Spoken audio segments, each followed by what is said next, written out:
toss. And just like we said, Tullahoma won the toss. They deferred. Cleveland's going to get the ball first to begin the football game. Your four captains for Tullahoma: Sam Bobo, Silas McGowan, Gavin Seabolt, and Will Hyden. We are watching the Tullahoma broadcast, so. And they're getting ready to run out onto the field. Let's see. Listen, I love this kind of stuff. The pageantry. This is what I love about high school football and college football is the pageantry. The cheerleaders, the bands, Tullahoma running out onto the field. Using the T reminds me a little bit about Texas A&M. Yeah. The way they've got the little, the way that's designed and everything with that T. But yeah, they're running out. They've got the black jerseys with the red pants. Cleveland wearing the white helmets, white jersey, and the royal blue pants. Yeah, we were talking about the white helmets. It's new, different. It is new. They started wearing those last year. I'm still not used to it. I mean, Cleveland's worn royal blue helmets for my entire life, and just last year they started wearing the white. They're okay. Don't get me wrong. I like them. I'm just an old school guy. I like the blue, the royal blue helmets on Cleveland, but they look good. I mean, with the white jerseys and the blue pants and everything. So Cleveland running out onto the field. So we will have this game started here in probably a good minute and a half or so. Yeah. And but excited to be calling this game with you, man. I'm excited about this. It doesn't matter the circumstances. We're here, and you mentioned we're about ready for our Don Ledford kickoff. So let's send it right back to the studios. We'll run this Don Ledford ad, and then we'll be right back for the kickoff. Imagine a truck that doesn't just own the road, it dominates it. It's not just about the destination. It's about the journey. And our new GMC Sierra is elevating every moment of that journey for me. It's not just a truck, it's a lifestyle.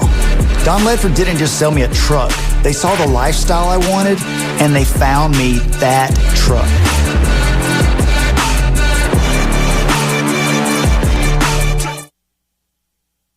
We are just about ready to get underway as the Blue Raiders of Cleveland High School have traveled up to Tullahoma to face the Tullahoma High School Wildcats. Say that 10 times fast. It'll be Cleveland ball to start this game. Kicking off for Tullahoma is Chase Dodson. What do you want to see from Cleveland here on the opening drive, Jim? Well, I'd like to see them bring it back, maybe to about the 30, 35-yard line. You don't want to be deep in your own territory. You want to be as close to the 50 as humanly possible. Just don't make a mistake. Don't, clip, block in the back or something like that. So let's just see if they can have a nice, clean return here. So we're taking our sweet time getting ready for this Don Ledford kickoff. It's already 8:07. Who's counting? No 8 p.m. kickoff. They're making us Eastern time folk, or as you said, our fast time folk. We got to wait a few minutes. Yeah. But listen, I'm sure they've got they've got things going on. They got to run their commercials too. Of course. Everybody's got to get their commercials. No, this should be a fun game. I'm excited to watch it. I don't know a whole lot about Tullahoma, except that I know that their history is very rich. Yep. They've got a deep, rich history. That's a really good program they got there for sure. They won the state championship. What was it? Was it 21 or 22 that they won the state title? So this is a very, very successful high school football program in the state. Yeah, and a matchup we don't see often. You talked about it pregame. This is the 5th matchup all time.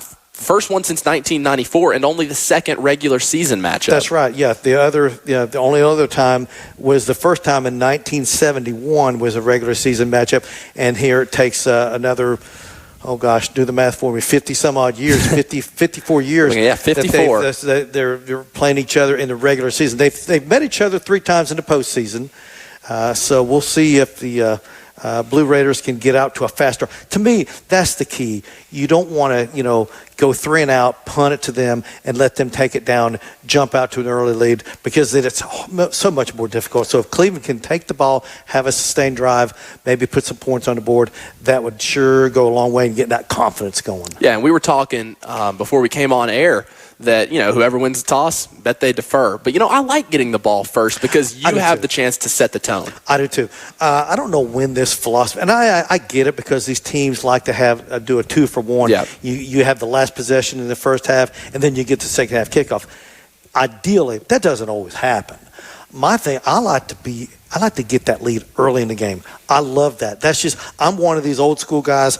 I want the ball first. Yep. Unless I've got a very dominant defense, give me the ball first. So anyway, but Cleveland's going to get the ball first, and really know what the delay is. They've been on the field a good 3-4 minutes, and nothing's happened yet. So don't know what there is some kind of a hold up there.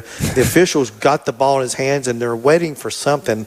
The players are out there. They've been out there for, what would you say, 3-4 minutes? Yeah, 3-4 minutes. I mean, and there's just nothing happening. So they're out there. There's a delay in kicking this ball off, and don't exactly know what the reason is. But anyway, we'll get it started off soon enough. Playing on natural grass, which I'm a fan of. I think there's a little bit too much artificial turf in high school football these days, especially in our area. It seems like literally every school seems like it's got artificial turf. But in fact, I believe Bradley is scheduled to play all 10 of their regular season games on artificial turf. I mean, that's unheard of even 5 years ago. Yeah, I mean, it is unbelievable.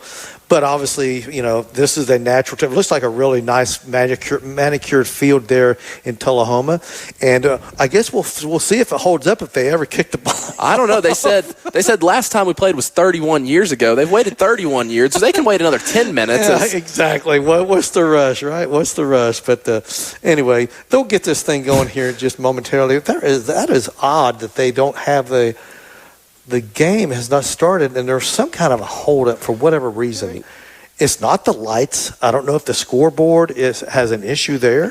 We're just speculating. I mean, if there's anybody that's got the old school listening to the radio at the game, and you find the Tullahoma broadcast camera operator, you can tell them to zoom out, give us a better picture. Exactly. Or just, if you're there, let us know what's going on. Yeah, this is odd, man. They literally have been out there on it. And both teams are just kind of milling around, and there's really nothing that looks odd or out of.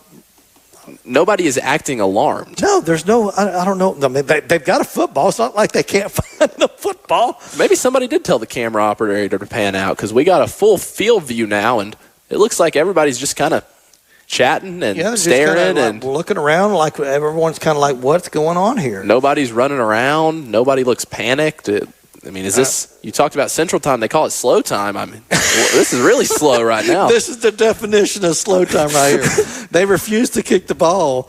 This doesn't make any sense. I think they've got all the officials. I don't think they're lacking an official or anything. I mean, listen, you can play games shorthanded with officials. I mean, that happens. Unfortunately, it happens more than we realize because there's such a shortage of football officials these days. But looks like they're getting ready to get this thing kicked off, though. Yeah, he's teed it up on the 40, and he's getting ready to put foot on leather. So excited to get this game started. Again, this is Chase Dodson kicking off for the Wildcats of Tullahoma. Hand goes in the air, and he brings it with his right leg, and we are underway on a Cleveland Ford Friday night of football. And it'll go into the back of the end zone. All that wait for an anticlimactic ending. Yep. And by the way, this first drive of the game is brought to you by First Horizon. First Horizon Bank will find a way. So let's see what the Blue Raiders can do here on offense as they begin this this first drive of the game.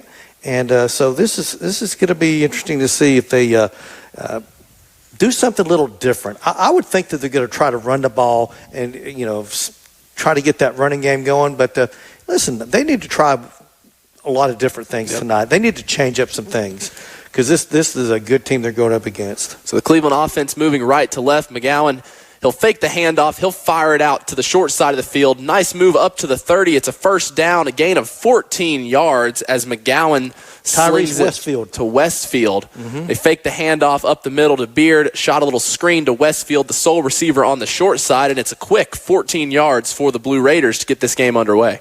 Yeah, this is a Kia of Cleveland drive zone brought to you by Kia of Cleveland. John Davis makes it as easy as 1, 2, 3 out there on South Lee Highway. Blue Raider offense set up at the 34-yard line. McGowan motions him across, and we'll have a whistle pre-snap. I think there might have been a false start on this. I think somebody on the end moved just a smidge early, so that's going to put Cleveland a little bit behind. Yep, it is a false start. It'll be 1st and 15 as they move the ball back 5 yards. That's one thing you can't have. A good play to start the game, set the tone a little bit, and then, shoot yourself in the foot a little bit. Yep. And now you've got, first and it's hard enough to go 1st and 10, 1st and 15. It's that much more difficult for sure. Blue Raiders will come out, 29-yard line. They'll be in the pistol. Beard behind McGowan. 2 receivers to his right, 1 to his left. He's rolling right, looking long, firing, easy pitch and catch. That is Emilio Green, it looks like, out there. I think he's going to be about 2 yards short, so that'll bring up 2nd down and 2. Really good throw right there. Good route, good throw. Offensive line did a pretty good job right there protecting the quarterback, so fine job by the offensive line. Now you bring yourself into a 2nd down and 2. That is a good place to be for sure. Far side of the field, you mentioned 2nd and 2 from the 42-yard line. A little bit of a heavy formation. 2 receivers to the right of McGowan. Beard to his left. They'll motion Westfield across. McGowan will roll to his left. Wide open in the flats is the tight end across the 50 to the 45, down at the 41-yard line. This Blue Raiders offense is humming early. Yeah, nice play right there. Good route running, and he was wide open. Man, he really there was not a Wildcat within 5 yards of him, so really good play right there. Good accurate throw, too. Looked like Quentin Jones on the receiving end of about a 15-yard pitch and catch, and here comes the Raiders again. 1st and 10 at the 41 on McGowan with Beard to his left, Westfield out wide to his left.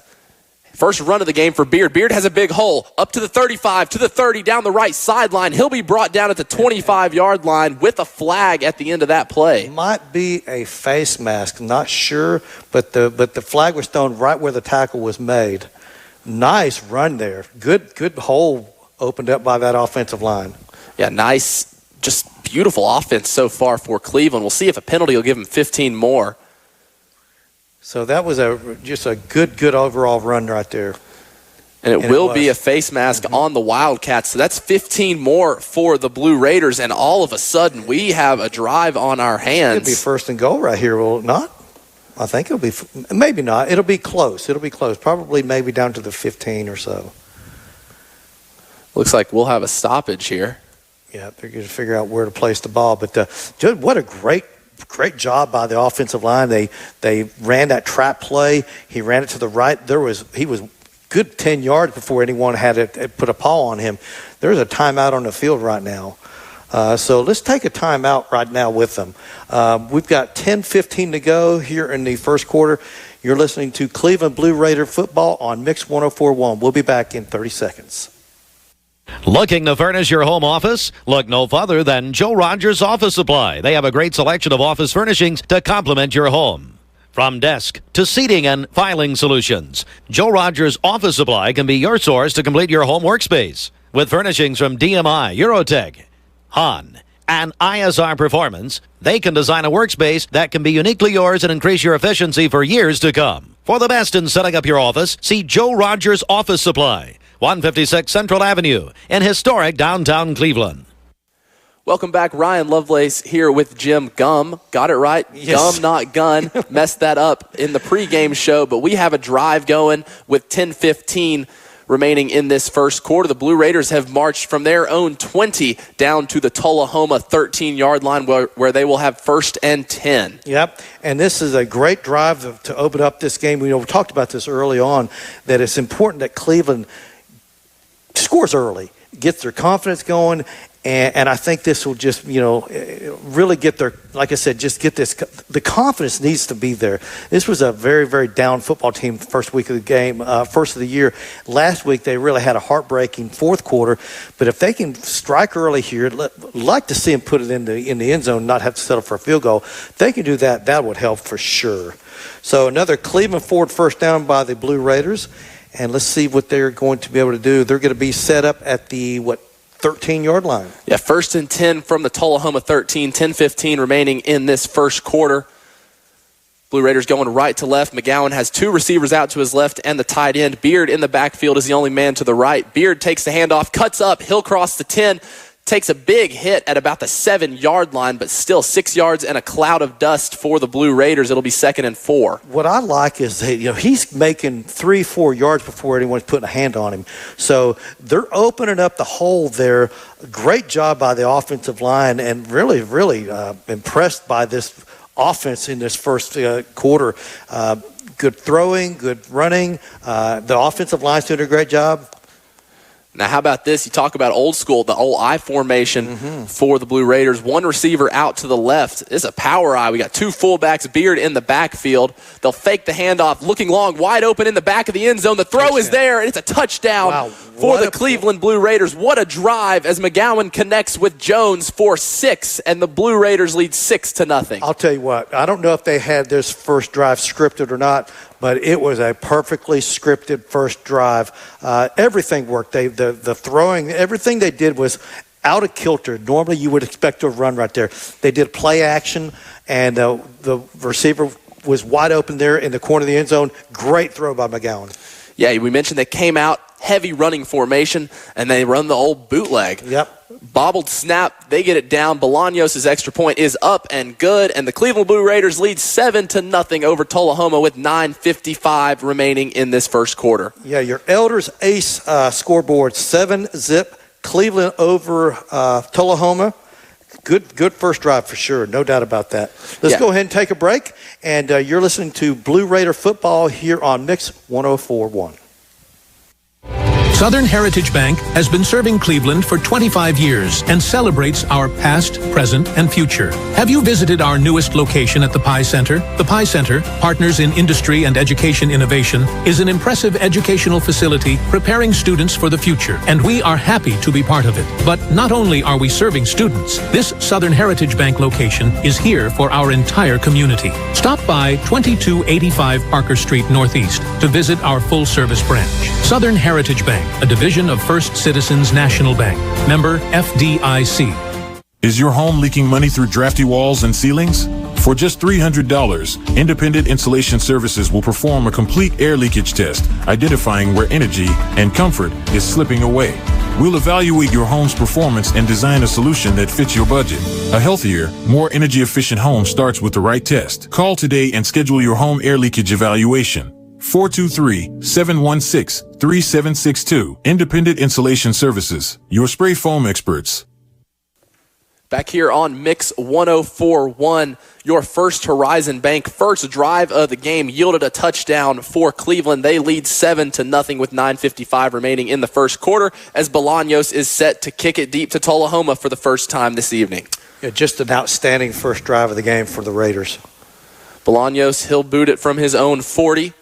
A little bit of a squib kick there. Fielded about the 20, up to the 30, breaking a tackle, streaking down the sideline across the 50, and finally knocked down at the 47-yard line. A big return for Tullahoma. The pooch kick did not go as planned for the Blue Raiders, and the Wildcats are set up in good starting field position. Yeah, Cleveland was there to make the tackle around the 35, but he broke a couple tackles, caught across the 50, and like you said, he's down at the 47, so great field position for Tullahoma right here on their first drive of the game.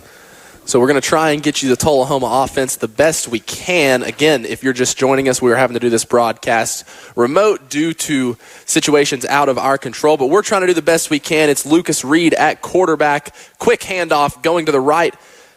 Nice cut upfield up to the 41-yard line. Gain of about 4 on the run for number 22. That's Marvancy Johnson. Yeah, that was a nice little run right there. Little counter, good blocking on the right side of the offensive line. Let's see what they can do on this second down here. If the Blue Raiders see if they can get a little pressure on the quarterback if he drops down to throw. So it's a gain of about 6. We'll have a 2nd and 4. This is Reed, trips in a bunch to his left, single receiver to the right, no tight end, running back to his left. He's looking far right on an island, going long. That is caught.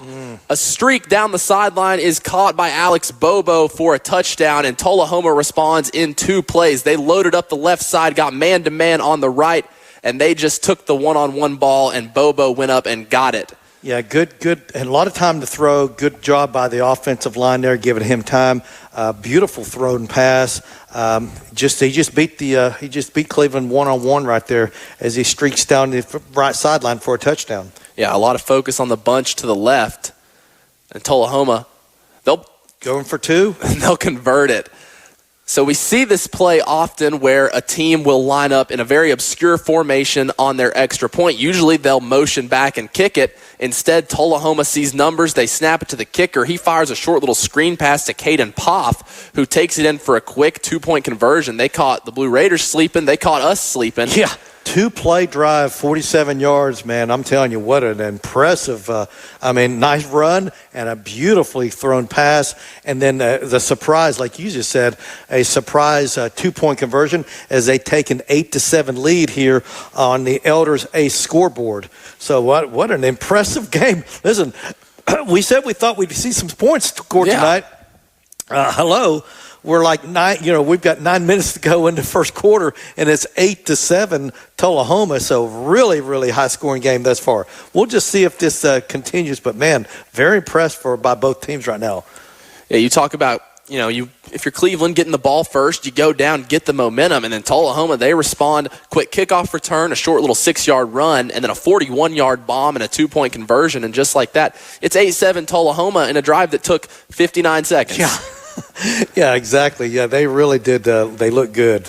They looked real. I was very impressed with that quarterback. He just looked beautiful, just a beautiful throw. Let's see if Cleveland can continue their offensive firepower. It's been pretty easy for them thus far tonight. Just pitch and catch for McGowan. Beard's had plenty of wide open gaps in the offensive line. Yeah, there hasn't been a whole lot of defense by either team thus far, that's for sure. So once again, this is Dodson of Tullahoma bringing the kickoff from his own 40. He drilled the first one into the end zone.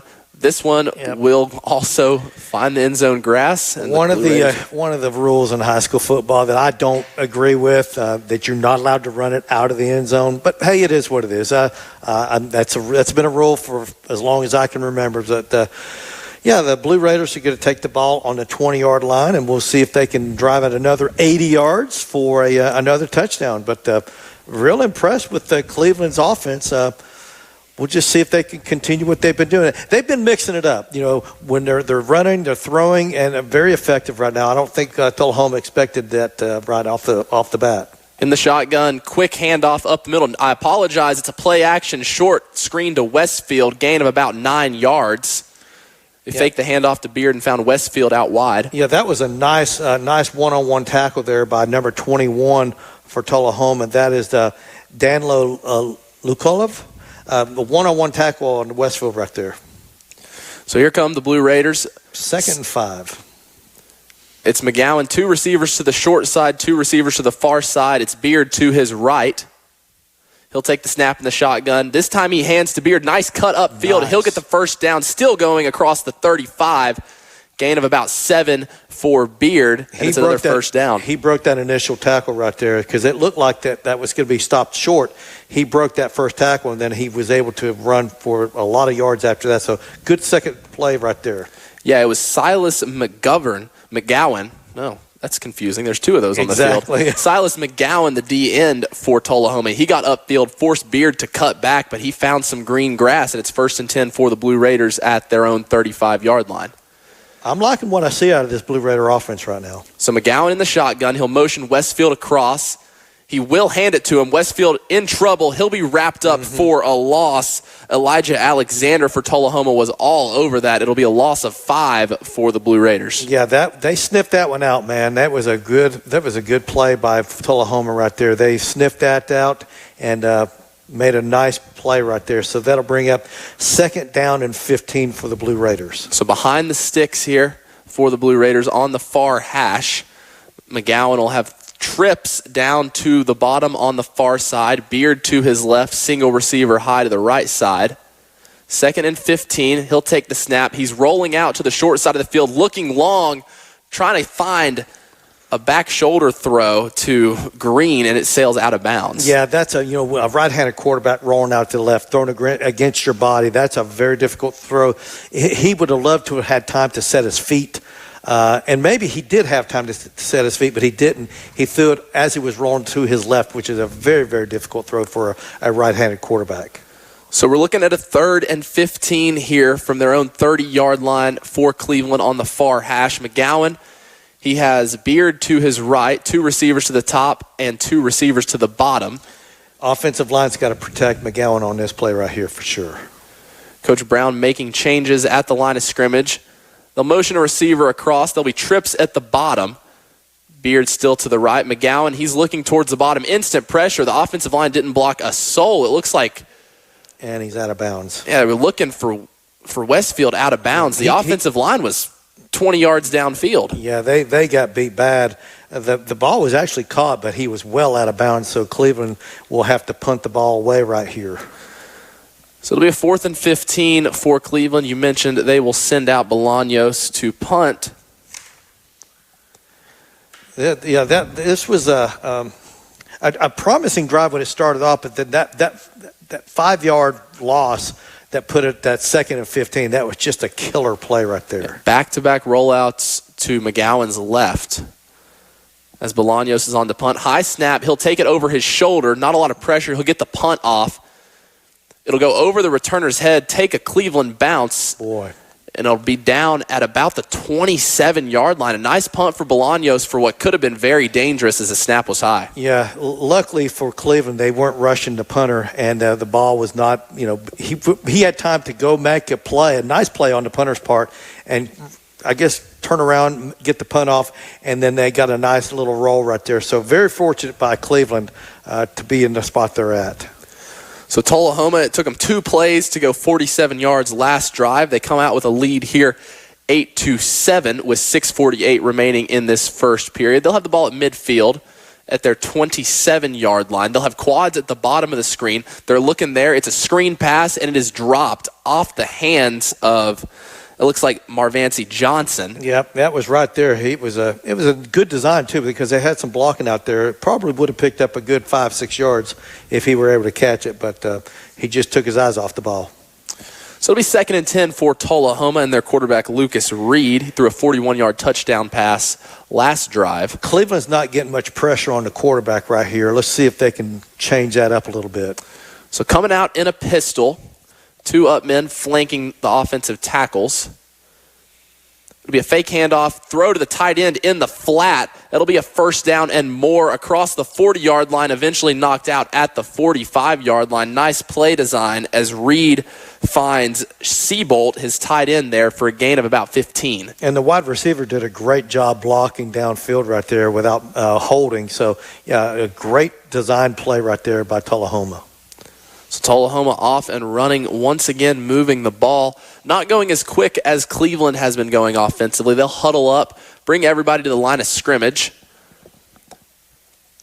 This is a big play right here for Cleveland. If they can just get them to stop right here. Handoff up the middle, gain of about 5. Yeah. Yeah, that's the thing. Everything's 5 or more, bringing up a very manageable 2nd down. You'd like to have a longer, yardage than just, 5 yards, that's nothing. If you can get 5 yards on 1st down, you're really, really setting yourself up for success. So it'll be 2nd and 5 from midfield. Tullahoma leads 8-7 with 5:41 remaining. Looks like they will take a snap under center. Look at a quick little jet handoff to one of the up men. Cutting upfield, it's a 1st down and more across the 40, down at the 43-yard line for Zion Jeffrey. They brought a receiver in as an up man, sort of behind the tackle, motioned him across, and gave him a little jet sweep there instead of handing it off up the middle, and it's a big gain. Yeah, he made a great play, made a couple moves there to avoid some tacklers. So, yeah, great job right there. Once again, Tullahoma just driving this ball easily up and down the field. Tullahoma coming out in a shotgun, a little bunch to the far side of the field. It's a toss out to that bunch side to the running back, cutting up across the 30 to the 28-yard line. Yeah, if you'll notice, when contact is made, they're gaining another 4 yards or so after contact. So great strength in their legs to continue to run the ball, even after the contact is made. That's Marvancy Johnson, a gain of 9. That'll bring up 2nd and 1 from the 28-yard line on the near hash. 2 receivers to the bottom, 2 to the top. Johnson, the running back, to the quarterback's right. They'll motion a receiver across to the far side. And then coming back to the short side, nice pitch and catch from Reed to Bobo. It's a first down all the way to the 16-yard line. Man, I'm telling you what, I'm very impressed with this offensive team. I'm impressed with the entire team right now, but man, this offense is just clicking on all cylinders. Yep. Everything they're drawing up is working right now. Yeah, and very good play designs as well. A lot of deception, a lot of pre-snap motion. Yeah, and everything is quick. There's no hesitation. And look, we don't know what it's like if the play's not open, because every play's been there right now. They're doing a great job. So it'll be 1st and 10 from the Cleveland 17-yard line. Tullahoma driving, 2 receivers to the top of the field. Looks like a busted play. They try and pitch it out. The ball is on the ground. The scrum for it. Cleveland says they have it. We're waiting for it. Still no word from our official, and they'll say it is Tullahoma football. It looks like they hopped on it. They tried to toss it to the far side, but it was a busted play. Half the linemen went, half of them didn't. Yeah, there was just a little miscommunication right there. Boy, there was 1 Tullahoma player there and 3 Blue Raiders, and he was able to grab it. And, yeah, that was a very, very lucky for Tullahoma. They keep possession right there. Talk about it. They were doing everything perfect offensively. Now they find themselves, or they're saying it's an incomplete pass, it looks like. I guess the pitch was forward. They're saying it was forward. Quick handoff up the middle to Johnson. We'll have a pre-snap whistle. Yeah. It'll be a false start on Tullahoma. That'll back them up 5. Yeah, there was a little bit of movement right there. I'll tell you what, even if Cleveland had fallen on that ball in that previous play, it would have still been a Tullahoma ball because it was considered a forward pass. Yeah. Their quarterback, Reed, he was just trying to get rid of it. The offensive line didn't block anybody. But nonetheless, 2nd and 15 here. It'll be an empty backfield. Trips to the far side, to the quarterback's left. Hard count. And they'll reset. They'll bring both their wingbacks in. Running back to the left in the shotgun. So running formation, both receivers isolated outside. Handoff up the middle to Johnson, nice cutting play. upfield. He gets about 3-4 yards back, but that'll bring up 3rd and long. Yeah, that was a nice play right there by Cleveland. They made a sure tackle right there. Brings up 3rd down. So what about 3rd and 12? Something like that? Yeah, 3rd and 12 for Tullahoma from the Cleveland 19-yard line. Not really sure what kind of a kicker they have. We'll see if this is a 4-down territory or if they'll kick a field goal if they don't make a first down right here. So on the near hash, quarterback fakes a pitch. He's looking right. A lot of pressure from Cleveland, looking to the end zone. That pass is intercepted by the Raiders, bringing it out to the 10 and finally upended. It's a turnover for Tullahoma as picking up the interception. We try and get a number. It looks like number 5. That's Kyrie Scott with the interception. Yeah, just an ill-advised pass right there. He tried to force that. There really wasn't anybody wide open on that. He forced it. Cleveland made a great play. They picked it off and avoid going down by more than what they are right now. So it's still 8-7. Blue Raiders, a great defensive play right there for sure. A lot of pressure on Reed forced him to just throw it up for grabs. He'd have been better off just throwing it away or trying to run it because he had nobody open. So 1st and 10 from Cleveland's own 10-yard line. Near hash, McGowan, 2 receivers to his right, Beard in the backfield. Handoff to Beard, and that is shut down immediately. Gain of about a yard at best as he was upended by Thomas Anderson.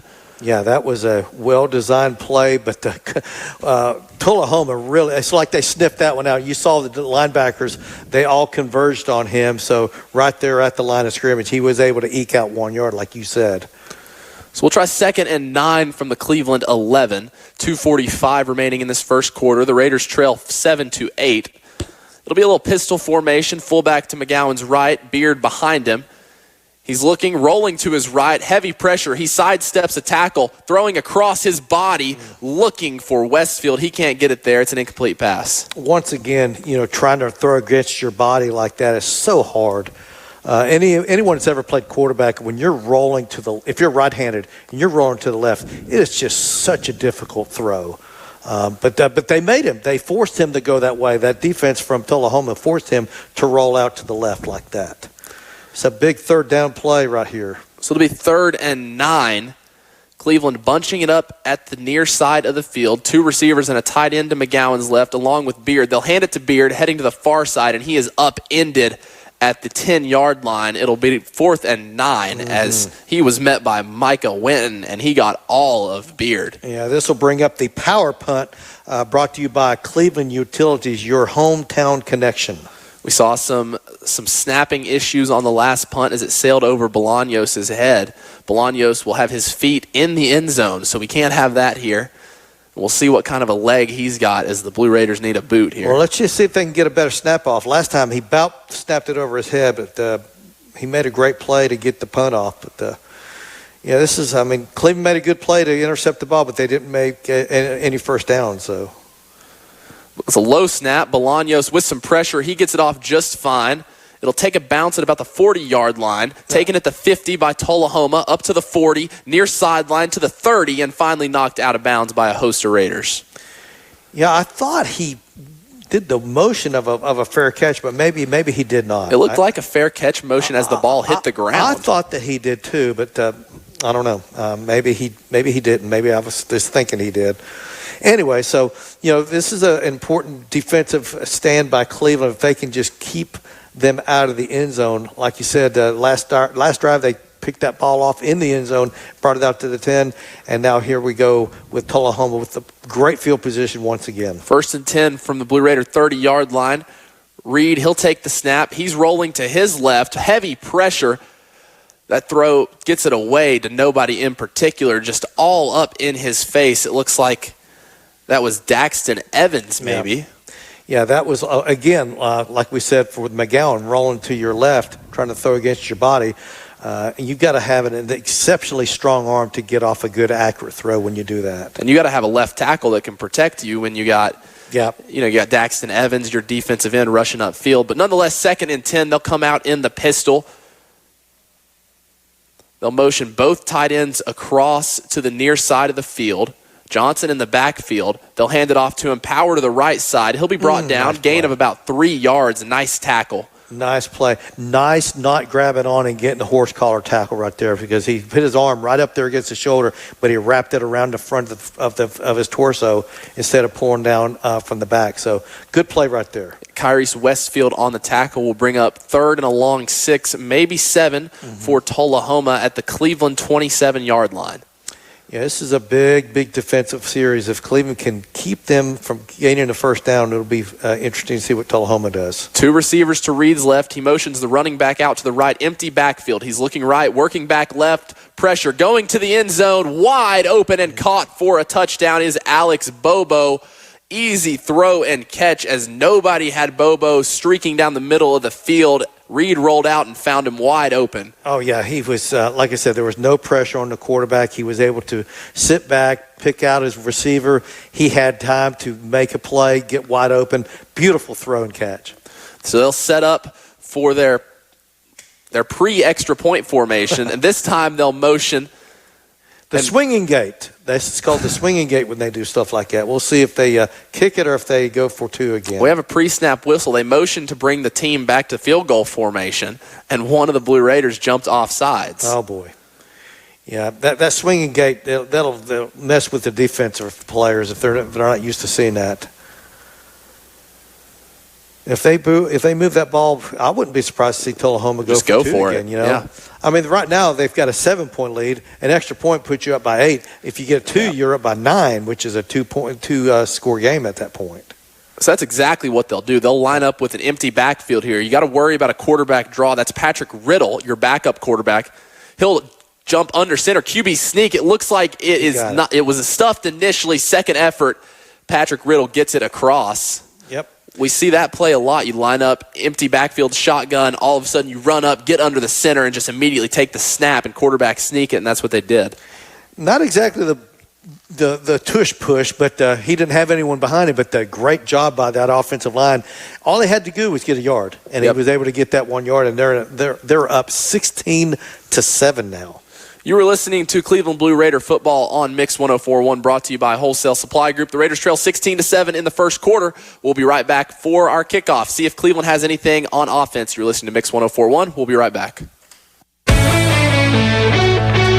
morning I arise world still sleeps, slicing fresh cuts of certified Angus beef. Yeah, that's my Food City Butcher. I need your advice. How about a gourmet burger with a little spice? I'm hosting a cookout, and it has to sizzle. Try ribeyes with balsamic glaze, but just a drizzle. Nobody does food like Food City. 38 seconds remaining in this first quarter of play between the Tullahoma Wildcats and the Cleveland Blue Raiders. Tullahoma leads 16-7, 2 touchdowns, 2 two-point conversions. They've scored 16 unanswered as Dodson brings the kickoff. His first 2 went out the back of the end zone. His third does the same. It'll be fielded in the end zone for a touchback. I think it's safe to say that this Chase Dodson's got a nice, strong leg. He's got a nice leg. No problem reaching the end zone. That's 3 in a row that he's done. So if you got that at the high school level, you're well ahead of the rest of your opponents. That's for sure. Yep, all 3 drives where the Raiders have fielded a kick have started at the 20-yard line. They had an interception earlier. They started at the 10-yard line. Not the biggest math guy, but by my calculations, average starting field position of about the 17-yard line. Yeah, that interception, of course, they took it to the 10. But, yeah, this is a big drive for the Blue Raiders right here. So McGowan in the shotgun at midfield, 1st and 10 from the 20, handoff to Beard. Beard working to the right side. He'll have a first down. We'll see if he's got more. He breaks a tackle. He's across the 40 to the 50. Down at the Cleveland 49-yard line. Nice run right there. He broke about 2-3 tackles on that. That was pure effort on Beard's part, for sure. He broke outside contain, and then he was off to the races. Broken arm tackle from the cornerback, and then it was a big gain, 28 yards. Spotted at the 48-yard line. So 1st and 10, Cleveland going quick on the far hash. They'll give it to Beard, this time up the middle. He runs into his own man, and he'll be stuffed. Maybe got an inch. Yeah, they'll mark it as a no gain right there, or bring second and 10 right there. I like going back to Beard quickly. You're getting some action on the ground. Yep. And that will end our first quarter. After 1 at Tullahoma, the Blue Raiders trail 7-16. You were listening to High School Football on Mix 104.1, brought to you all season long by Wholesale Supply Group. We'll be right back for the start of the second quarter. It's time for the Cleveland Blue Raiders Halftime Report, brought to you by Southland Finance. Visit them on the web at southlandfinance.net. Friday Night Lights, hometown pride, and the determination that drives our teams forward. At Southland Finance, we know what it takes to compete because our own Brent Matthews and Mike Parker were high school athletes themselves. They understand the hard work, commitment, and teamwork that go into every practice and every game. That's why Southland Finance proudly supports our local football teams on and off the field. From kickoff to the final whistle, we're cheering right alongside you. Experience the Southland difference today. When competition is fierce, sports injuries happen, and Center for Sports Medicine and Orthopedics is here to help. Saturday sports clinics are available at our Chattanooga and Cleveland offices from August 23rd through November 8th for the treatment of non-emergency orthopedic injuries like sprains, strains, and fractures. Doors open at 9 a.m., no appointment needed to be seen by our highly trained physicians and clinical staff. Saturday sports clinic dates are subject to change. Check sportmed.com for the latest information. That's sportmed.com. Back here for your second quarter, brought to you by USS, your waterproofing and foundation experts, USSTN.com. Cleveland ball at their own 48-yard line. They'll be working left for right. Handoff to the running back up the middle, breaking a tackle, gain of about 4 yards. That was not Beard. Instead, it was Anthony Edens, the junior, getting about 6. Yeah, this brings up an interesting third down call right here. I would suspect that Cleveland will try to run the ball, but this is one of those ones, a nice little tight end would be, a threat of the tight end probably would work as well. Yeah, we've seen some action in the flats from the tight end. It'll be 3rd and about 5 from the Tullahoma 45-yard line. 2 receivers to the bottom of the screen for McGowan. They'll fake the handoff, instant pressure. He's rolling to his left, firing up a prayer, looking for Westfield. One-on-one ball. He got the feet in, did he? No, I think he caught it out of bounds. Oh, man, an excellent catch trying to get his foot in bounds. And they're saying it's incomplete. Yeah, brings up 4th down and, 4th and 3, something like that. But does Cleveland go for it here? Or do you think they do a hard count, try to draw Tullahoma offsides? They're keeping the offense on the field. I would think they'd try a hard count first, and whether they snap the ball remains to be seen. So 4th and 3, McGowan in the backfield.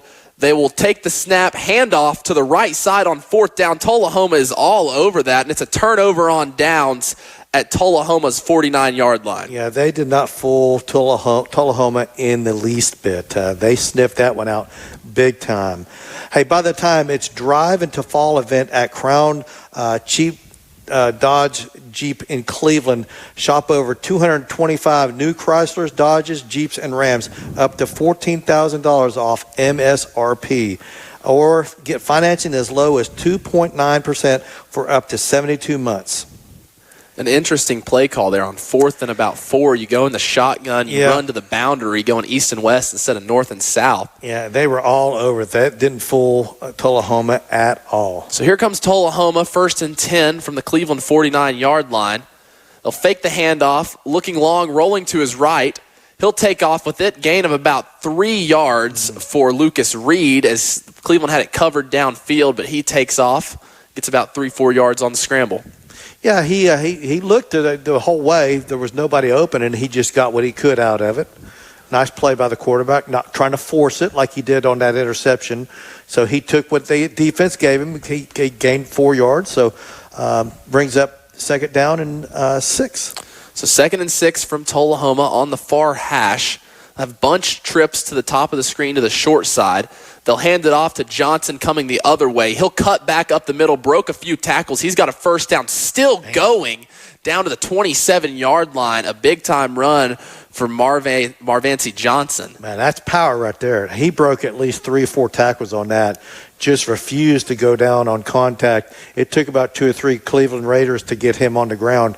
Very impressed with that run right there. A lot of power.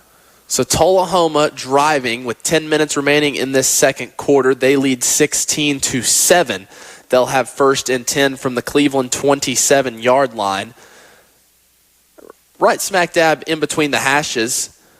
Nobody to the quarterback's left. Now they'll motion a receiver all the way across, some orbit motion. They'll fake the handoff to Johnson. They have a little option set up there. Nice play design. It's the quarterback keeping it. He takes a big hit, gain of about 6. He may have dropped that ball. He may have lost that ball because he was still upright. They're calling him down. Cleveland's saying it's their ball. He was not down on the ground. That ball came loose. The officials missed that. His knee was not on the ground. Now, maybe they called forward progress. That's the only thing I could figure, that they had stopped him, and they blew the whistle due to forward progress, but the ball definitely came out. Nonetheless, it'll be 3rd and 4 for Tullahoma. Quick snap, handoff up the middle. Johnson again, he is breaking all kinds of tackles all the way down to the 3-yard line. He just broke tackle after tackle. Yeah, 1st level, 2nd level, it didn't matter. Yeah, he's powerful, and he has a knack for breaking tackles. This is a good, strong running back right here. They marked him down at the 5. I thought he got a little bit further down than that, but very, very impressed with this offensive line and this running back. And he can fly. Yeah, he's got speed, but he's got power as well. So 1st and goal from the 5. They'll come out single back. Johnson behind the quarterback. They'll just hand it off to him. It's been working, and he breaks a tackle, bounces to the left, gets a block, and it's a touchdown for Tullahoma. Yeah, I'm impressed with that offensive line, but really impressed with the running back. Looks like we may have everyone's looking over there. I did not see a flag on the field. I don't think there is. Maybe there's a little jawing going on that we couldn't see. So it looks like there is a flag on the far side. Tullahoma's team is reacting like the play will stand. It may be a dead ball foul. Maybe after the touchdown something happened. Let's see what the official gives right here. It's dead ball, personal foul, face mask against Cleveland. So that'll be assessed on the kickoff because it was a dead ball foul. So it's interesting. Touchdown for Tullahoma. It's Marvancy Johnson. The swinging gate once again. They'll kick it. Yep. So Johnson, they ran a little halfback dive, and he just, with his speed, he just bounced it out, broke one little arm tackle that was contained, and then it was green grass there. 5-yard touchdown run as the PAT is up and good. Tullahoma leads 23-7 with 8:29 remaining in the second quarter. Yeah, real impressed with this Tullahoma team for sure. Let's go ahead and take a break. When we come back, we'll get the kickoff. Tullahoma leading 23-7. You're listening to Cleveland Blue Raider football on Mix 104.1. Captain, the ship's under attack. Asteroid storm coming from all directions. We need the best team to repair this exterior damage now. Langley Roofing?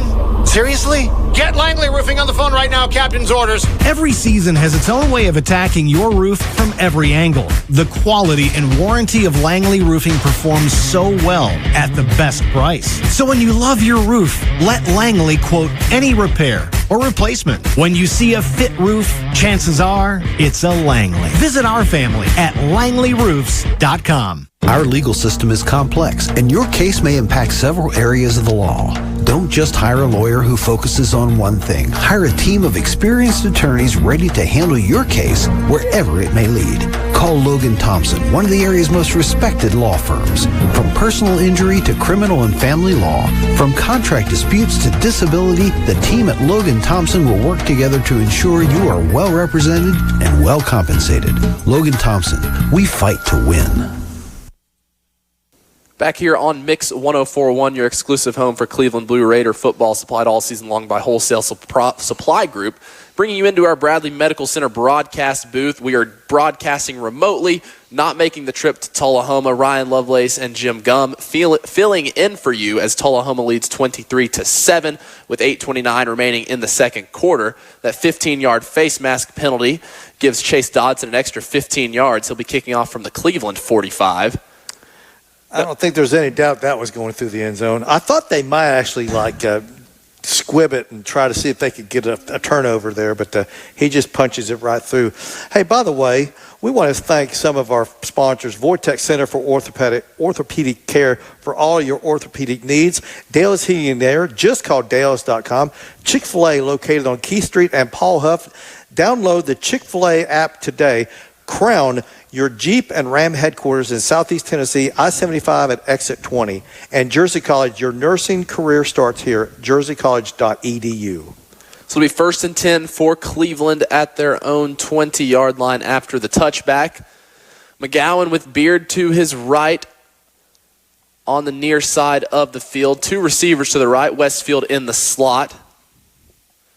Motion a man across. He'll take a spot behind the tight end. Handoff to Beard, working far side. Nowhere to go. Trying to fight on a second effort, but he's met by a host of Wildcats. They'll give him about a yard.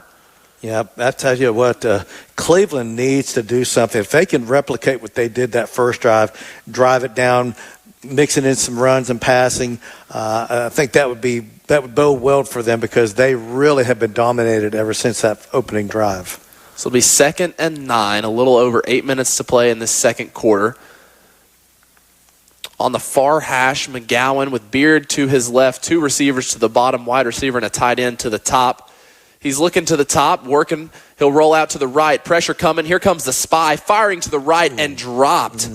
That was Cameron Wilson. Yep, that was right there. He should have caught that.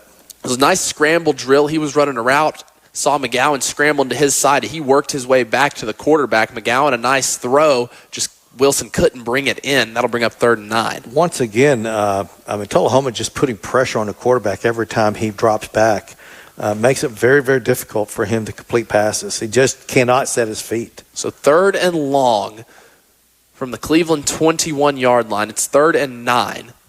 Two receivers and a tight end to McGowan's right. Beard is also there to the right in the shotgun. They'll roll out to the right. Instant pressure. McGowan escaping left. Nice little throw up ahead.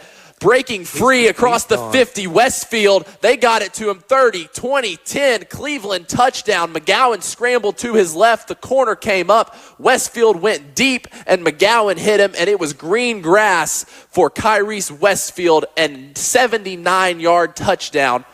McGowan to Westfield. Yeah, you said it right because the safety came up and he thought the quarterback was going to run. He flipped it basically to Westfield and he took it all the way to the house. Great play right there. Great play by McGowan for sure. Cleveland needed that. 3rd and 9. They'd allowed 23 unanswered.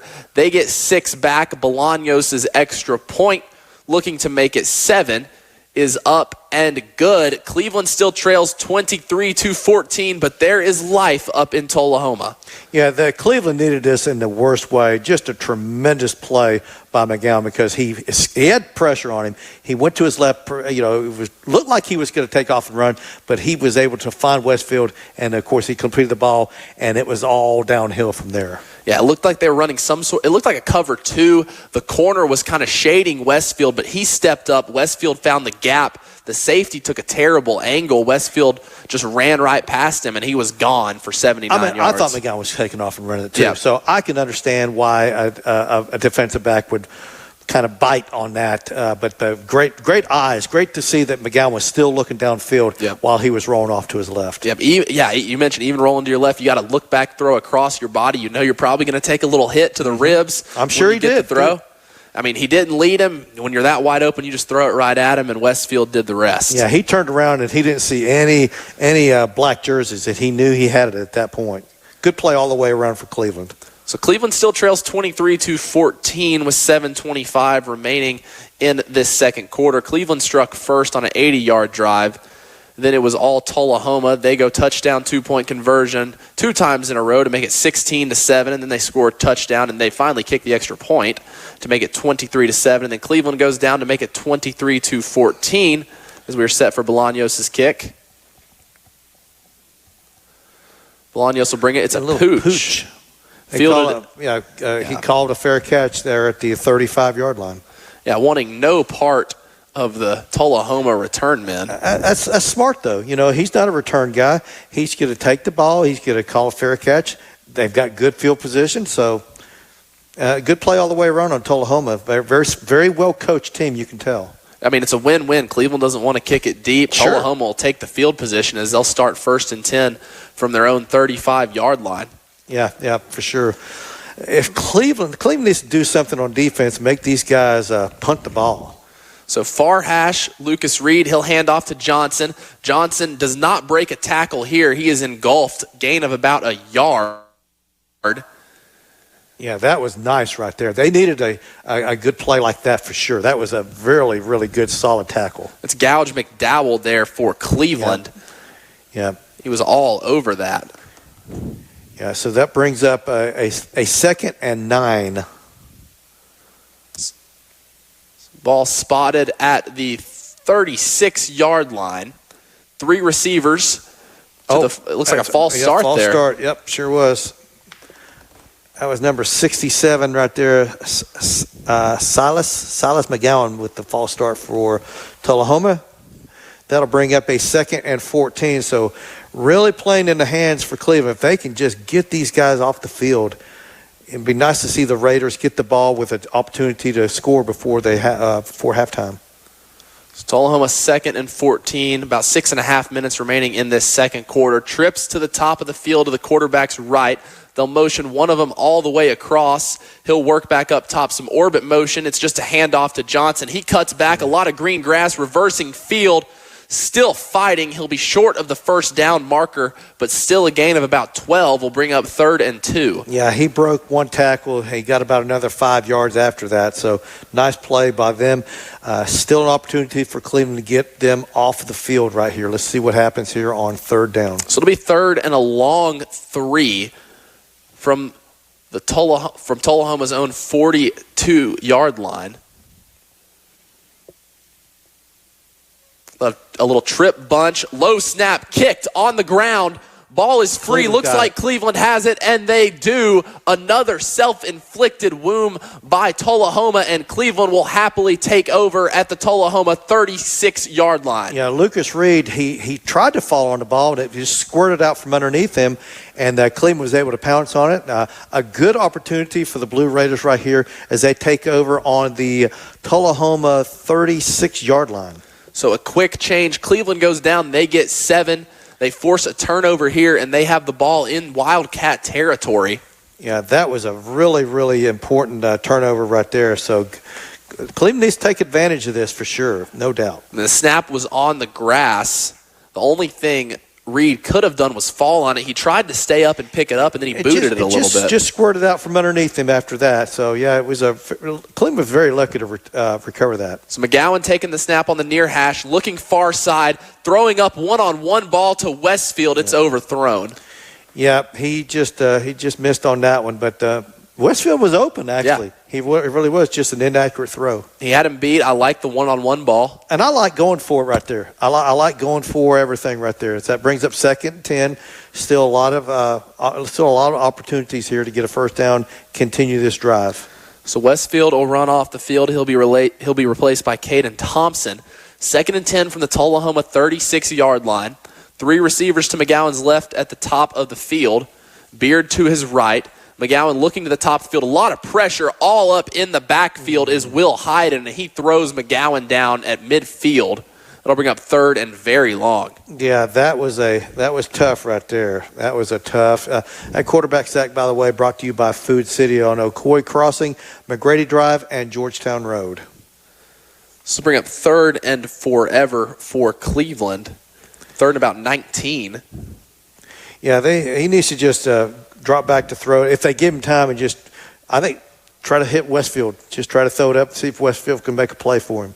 But you got to protect your quarterback right here. The 3rd and forever at midfield. McGowan looking to throw. A little screen to the left. That's Westfield, and he is gobbled up by the cornerback Elijah Alexander. Loss of about 2. Yeah, there was no chance for that to happen. I guess that what they were trying to do is just get as many yards as they possibly could on that before they had to punt it away. But good play again for Tullahoma. Great defensive play. So it'll be a 4th and 25 as Bolaños comes on to punt. This will be his 3rd punt of the evening.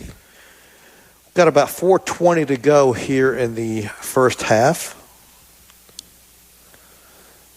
Cleveland's had a little bit of trouble getting the ball to Bolaños to punt. This time the snap one hops, pressure, Bolaños nowhere to go. He breaks free to the near sideline, and he still punts it, and it's blocked out of bounds. Disaster there for Cleveland. It goes out at their 48-yard line. Yeah, that was just another bad snap right there. The long snapper did not get it to him. He did all he could. Listen, he's not a running back. He doesn't, that's not what he's out there to do. He tried to make a play, but hats off to Tullahoma for somebody, whoever it was, got their hand on that and was able to, knock it out of the bounds at the 48-yard line. So here come the Wildcats, 1st and 10 from their own 48-yard line. They lead by 9. Motion to the right side. They'll hand it off to Johnson up the middle. He is swarmed by Cleveland in the backfield. Be a loss of about 1. He still broke the first tackle. Yeah. He still broke the initial tackle. These guys they are good at breaking that initial tackle. He didn't gain any yards, but you know what? It looked like it was going to be a 2 or 3 yard loss. So just getting back to the line of scrimmage was a positive for him. So it'll be 2nd and 10. They'll say he did make it back to the line of scrimmage. You mentioned he broke a tackle and kept fighting. So 2nd and 10 for Tullahoma at their own 48-yard line. On the near side of the field. 2 receivers out wide on both sides. Quarterback looking short side in the flats. Nice play. Connects at about the 50-yard line. Yeah, good tackle right there. Good tackle. That was Reed to his running back Johnson in the flat. A short gain will bring up 3rd. 3rd and about 9. About 9. They'll say he only got a yard there. Yeah, good solid tackle right there. Did not, he wrapped him up, took him down. An excellent job rallying to the ball. Bring up 3rd and 9. I'm curious as if they gain like 3 or 4 yards, would Tullahoma go for it on 4th down? We're less than 3 minutes to go in the first half. They'll go 5 wide, 3 to the far side at the top, 2 to the bottom. Quarterback working to the right. On the move, rolling out. He'll set his feet. Nowhere to go. He'll take off and scramble. He is going to be down close to the first down marker. We'll see if they give it to him. I think he's just maybe a half a yard short. I think he's going to be just a little bit short right there, Ryan. Let's see where they spot this ball. I'll say he is short, it looks. Obviously, they're going to go for it right here. Yeah, it'll be 4th and inches from the Cleveland 43-yard line. 44-yard line. No, 43. There we go. Yeah, let's see if they bring that other quarterback in for a short yardage play right here like they did on the goal line. It looks like they'll keep Reed out there, who just scrambled for about 8 yards. He'll have Johnson behind him in the pistol. They'll motion a receiver across, hand to Johnson all the way. He breaks a tackle, has the first down, gain of about 3 up the gut for Johnson. And we're under 2 minutes to go. The ball is being spotted around the 40-yard line. So, boy, this would be not a dagger, but be a real blow to Cleveland if they were able to, if Tullahoma puts it in the end zone. Tullahoma did defer, so they have a chance to go 2 for 1 here. They have 1st and 10, 1:40 left from the Cleveland 40-yard line. No hurry here. They have all 3 of their timeouts. Quarterback looking, pressured in the pocket, rolling out to his left and sacked by the Blue Raiders. I suspect we'll see a timeout right here by Tullahoma. Boy, that was a good play right there. It was Daxton Evans working upfield. Yeah, he made a great play. He was able to beat the blocker and just sprinted towards the quarterback and just a sure tackle right there. Corrals Reed for a loss of 7. That'll bring up 2nd and 17, and they're just going to run some clock here. I'm a little surprised they didn't call a timeout right here, to be honest with you. About a minute to go here in the first half. So pistol, 2nd and 17. They'll motion a tight end across. Johnson behind his quarterback. They'll hand to Johnson up the middle. He breaks a tackle or 2, spins off his own man, trying to bounce it outside. Goodness gracious, he's a bull in a china shop, still going down at the 32-yard line. Yeah, that kid is just absolutely a beast when he's got the ball in his hands. They won't use a timeout now. 36 seconds. Now they're still not going to call a timeout. They'll go quickly. Trips to the bottom of the screen. 3rd and short. Quick screen pass, complete for a first down and out of bounds at about the 27-yard line. I mean, I guess they feel like they don't need to call a timeout there. They're running an offense, but boy, just 23 seconds to go. They've let a good 30 seconds to get off the clock here. But hey, listen, if they score with very little time left, it'll look smart on everything. They put the clock at 30 seconds now, so interesting. So 1st and 10. Tullahoma leads by 9. 30 seconds remaining in the first half at the Cleveland 27-yard line. Reed will take the snap in the pistol, fake the handoff to Johnson. He's pressured, slips out of a sack. He cannot slip out of a second as he is thrown down.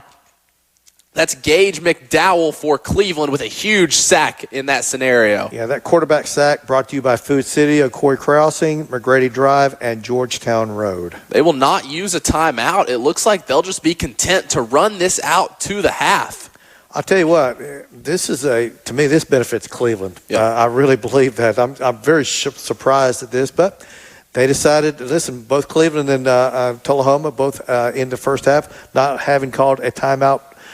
Very surprised, though, by Tullahoma. I thought they would, but it worked out good, though, for Cleveland. So after 2 quarters, Cleveland trails Tullahoma 23-14. We will have a halftime break here. We're going to take it with them. You were listening to high school football on Mix 104.1, your exclusive home of Cleveland Blue Raiders, supplied all season long by Wholesale Supply Group, open to the public. We'll take a quick break, and we'll be back for some halftime stats and scores from around the area. It's time for the Cleveland Blue Raiders Halftime Report, brought to you by Southland Finance. Visit them on the web at southlandfinance.net. Ready to take your career to the next level? At Tennessee Wesleyan University in Athens, our degree completion programs are designed with your busy life in mind. Whether you're balancing work, family, or both, our online classes make it possible to finish your degree on your terms. Degrees are offered in business, criminal justice, and nursing. Join a Tennessee Wesleyan family that's dedicated to your success with personalized support to help you every step of the way. Visit tnwesleyan.edu to learn more. Friday Night Lights, hometown pride, and the determination that drives our teams forward. At Southland Finance, we know what it takes to compete because our own Brent Matthews and Mike Parker were high school athletes themselves. They understand the hard work, commitment, and teamwork that go into every practice and every game. That's why Southland Finance proudly supports our local football teams on and off the field. From kickoff to the final whistle, we're cheering right alongside you. Experience the Southland difference today.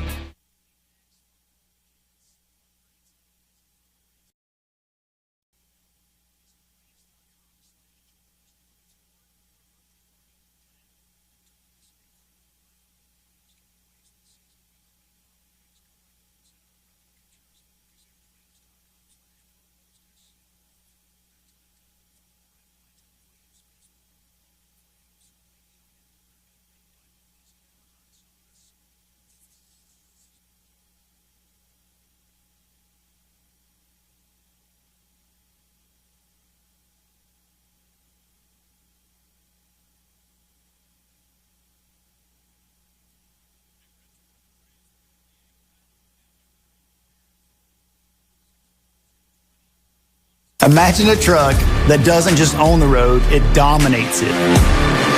It's not just about the destination. It's about the journey.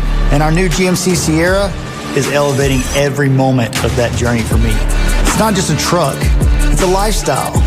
Don Ledford didn't just sell me a truck. They saw the lifestyle I wanted, and they found me that truck.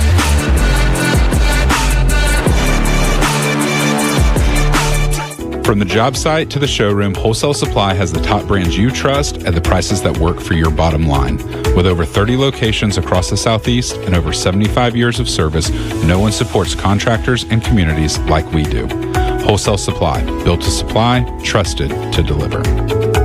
Make this the summer event going on now at Crown CDJR Cleveland. Shop over 200 new Chryslers, Dodges, Jeeps, and Rams. Over $20,000 off MSRP. Gladiators, 2,500 pickups, Wagoneers, even Wranglers with huge discounts. Take advantage of model year closeout savings on a new 2024 Dodge Charger Daytona Scat Pack. Up to $20,000 off MSRP. Crown CDJR, the better way to buy and service. Visit CrownChryslerDodgeJeep.com. On select models, stock 412318.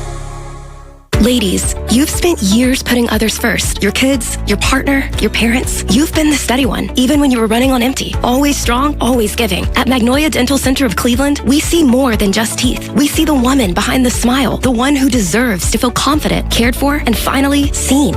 No judgment, no pressure. Just a gentle, compassionate team ready to give you the care you deserve. Self-care isn't selfish. It's overdue. Call Magnolia Dental Center today because you're worth it. Call 423-476-3307 or visit magnoliadentalcenterofcleveland.com to schedule an appointment today. Hi, this is James with Cleveland Business Services. We're here standing by ready to help any local small businesses with a variety of needs. And we can handle just about any tax situation you find yourself with, whether it be business, personal, or a combination of both. Our personal tax returns start at $39. We can help you get filed using our app. We can schedule you an in-office appointment, or you can simply drop off your tax documents and be filed within 48 hours or less. Reasonable rates and a dedicated staff are just a few reasons why Cleveland Business Services is a great choice. Give us a call today at 423-86-TAXES. That's 423-868-2937.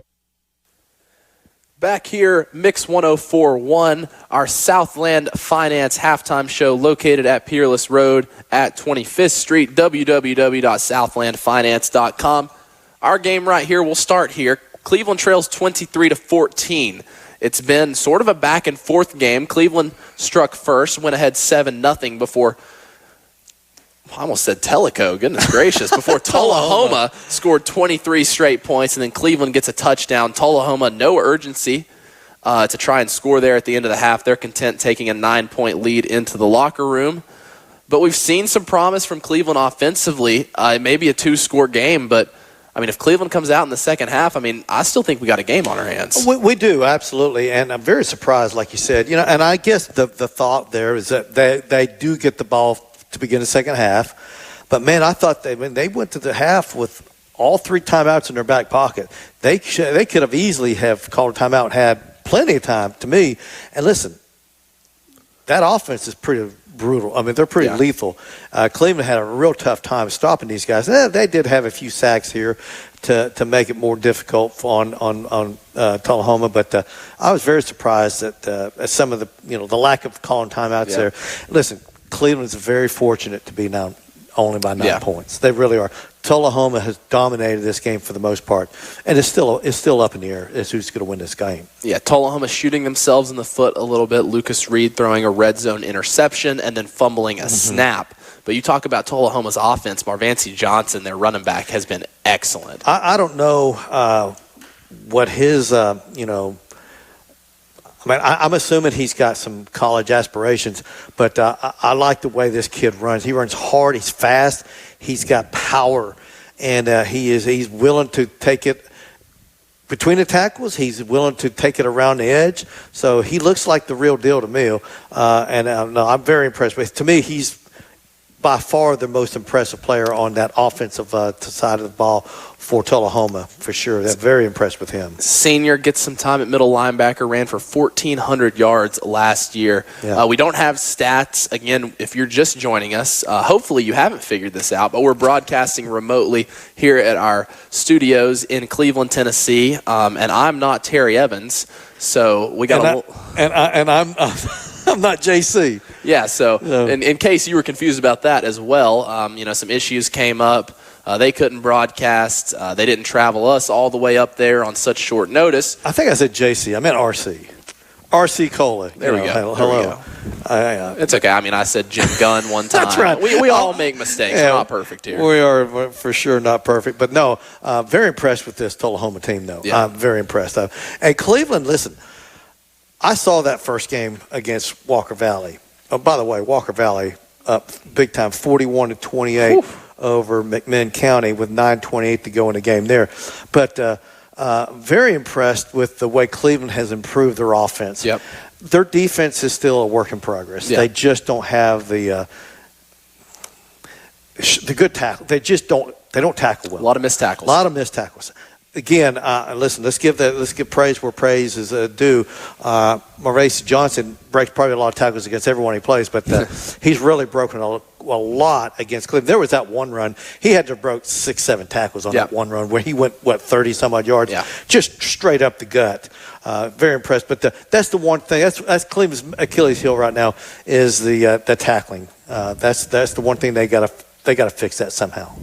So, but I'm very impressed with Cleveland's offense. They're doing a good job. Yeah, Kyrese Westfield has been excellent. McGowan has looked very poised. He's been pressured, but it looks like it hasn't bothered him. He's doing a great job. We saw the big touchdown to Westfield, keeping his eyes downfield, keeping that composure, and then Westfield's he's been making plays. He's had 2 amazing catches. Neither one is counted because they've been out of bounds. But yeah, you're right. He made that one with a spectacular catch, but he had been pushed out of bounds, but he still held on the ball and stuff like that. The field's only 53 yards wide, so if it was 55 yards wide, he'd have been in the Canadian Football League easily. But no, it was just a very impressive. Those guys are playing well on the offensive side, but Cleveland's got to clean some things up on defense, man. They've got to find a way to get teams to punt the ball because they're just driving up and down on the Cleveland. It seems like each and every game. Yeah. So Cleveland trails 23-14 at halftime at Tullahoma. Some scores from around the area. Bradley, they took care of business. They were done in, less than 2 hours against Hardin Valley. They get the win 49-0. And Walker Valley just put it in the end zone. So they're pending the extra point. They're leading McMinn County 47-28. The extra point is coming up, and he is. I can't see. I think it's good. So it is 48-28. 9 minutes to go in that game. So looks like put a lot more points on the board. Looks too. like Walker Valley's get a hand McMinn County their first loss of the year. So good for Walker Valley. They got beat by Bradley last week. They were very disappointed with the way they played, and I'm sure that they're feeling a lot better about themselves now than they were this time last week for sure. Yeah, Walker Valley looking very good. You mentioned they lead now 48-28 up at the what do they call it, the corral? Is that what it's called? They call it the MAC. The MAC now. I think it used to be the corral. I don't know. Who knows? But up at the MAC at Walker Valley, they lead 48-28. Polk County, they lead Sequoia 20-8, if that's your cup of tea. Meigs County over York Institute 24-6. That game is final. Ray County shutting out Ooltewah 27-0 in the third quarter. Sweetwater and Tellico are in what some would call a dogfight. Sweetwater leads 8-7 in the third quarter. East Hamilton's all over Chattanooga Central in the second quarter, 37-0. And that is your Elders Ace Hardware scoreboard update here at halftime. Yeah, I tell you what, that region that Cleveland and Bradley in it's tough. It is tough. Now I'll say this. Now I think a lot of people thought that Walker Valley and McMinn County were the two best in that region, and if that's the case, Walker Valley looks like the class of that region. And listen, they were preseason ranked number 10 for a reason. A lot of returning, a lot of seniors on that Walker Valley team. So good for the Mustangs. Looks like they're going to come away with a big win tonight. And obviously 1-0 in region play. That's, like you said, winning those region games is so important. And obviously this game tonight, Cleveland and Tullahoma, not a region game for either team. But they put their blinders on when they play those region games because that's when it all counts. So Cleveland, they trail 23-14 here. We are still at halftime.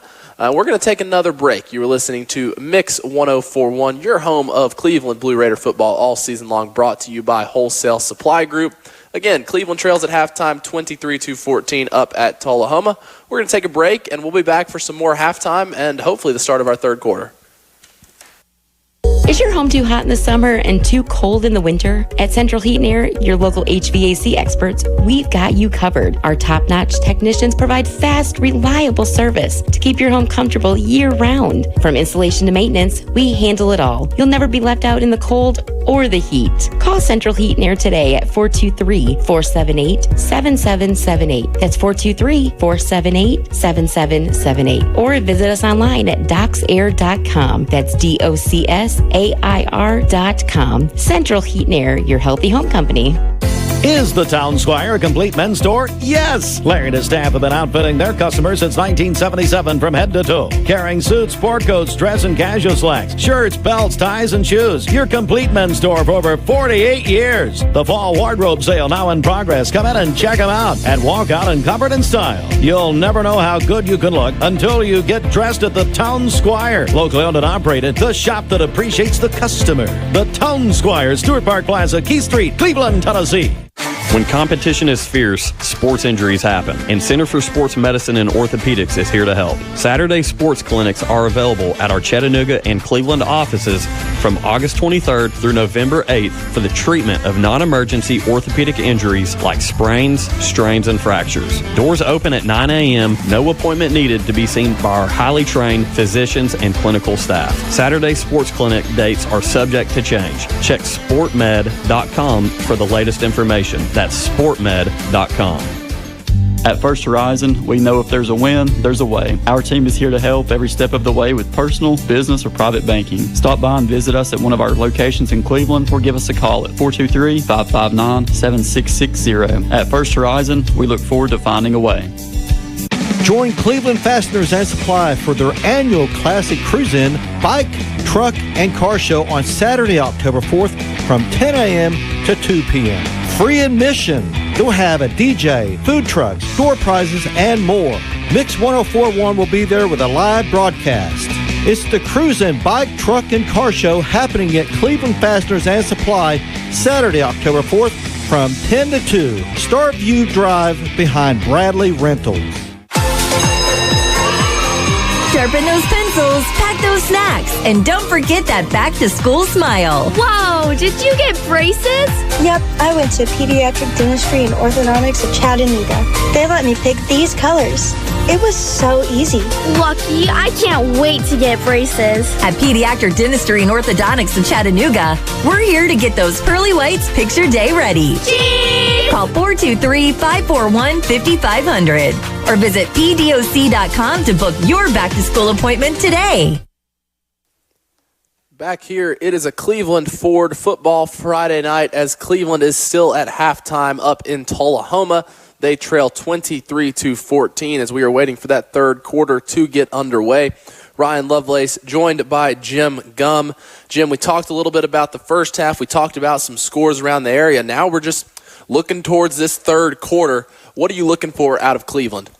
Well, I think that they can continue to mix it up, run the ball, and throw. If you don't want to be one-dimensional because you can already tell this defense that Tullahoma throws out there, they've got some ball players, and if they know what's coming, they're going to stop it. So if Cleveland can kind of mix it up, I think if that first drive, if they could do something like that again, that would be ultra good for Cleveland because they did mix it up. They mixed it up. They were throwing it when you thought they'd run it. They were running it when we thought they'd throw it, and they were very successful. And I know it was all scripted, but the big key to this game, in my opinion, Ryan, is that first drive. They cannot let Tullahoma go down, stick it in the end zone, and go up by 16 points or whatever. Yeah, if they can just eliminate that and keep Tullahoma off the scoreboard, and then they get the ball and do something positive, then I think we'd have a ball game. So this first drive is so important.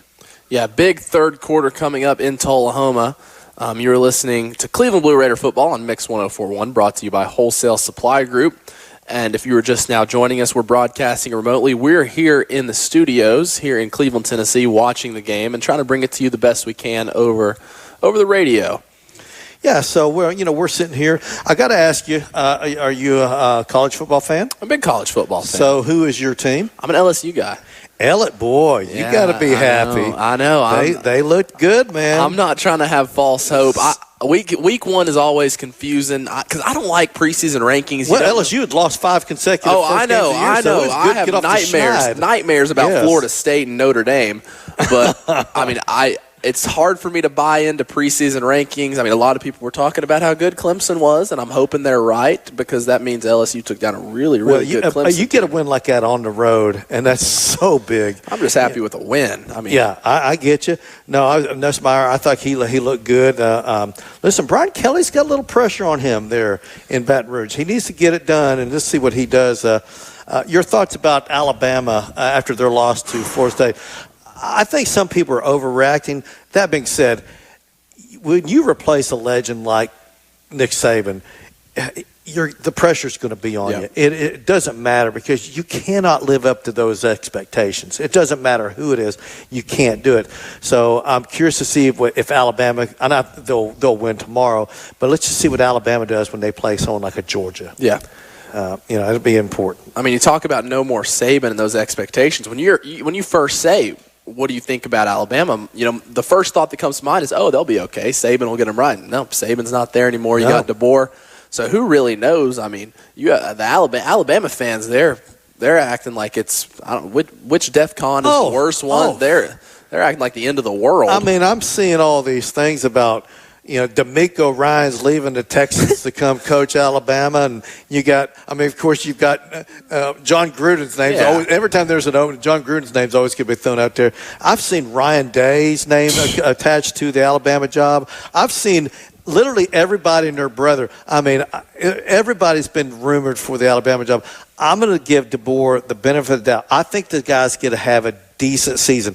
Decent's not good enough in Alabama, but I think you're going to see Alabama turn things around. They're going to beat somebody that we're not expecting right now, but they can't get blown out by teams like Georgia and LSU when they play them. If they do, then the Wolves will come out in droves. They've already come out in droves anyway. Really, I mean, a 3-loss season for Alabama.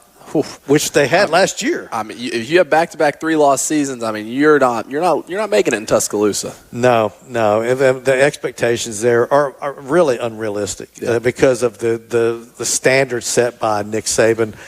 But it is what it is. So, listen, we got a lot of good college football to talk about tomorrow. But tonight, some really important games going on. Listen, what about this Walker Valley team? I mean, they're up 48-35 with under 6 minutes to go. So, high-scoring game there at Walker Valley. McMinn County and Walker Valley, it looks like the defense has decided not to show up for both teams there. A lot of points on the board, but a big win for Walker Valley. And usually that game's towards the end of the year, and it determines that region. Yep. So picking up that win early, got to be happy. Assuming this score holds, barring a late comeback, Coach Aiken's going to be really happy. And then Cleveland. I mean, then, of course, Bradley, you talked about that. Would you say 49-0? 49-0 over Hardin Valley. And Hardin Valley was 2-0 coming to that game. Yep. Now, Hardin Valley hadn't exactly played the toughest schedule, but still 2-0 is 2-0.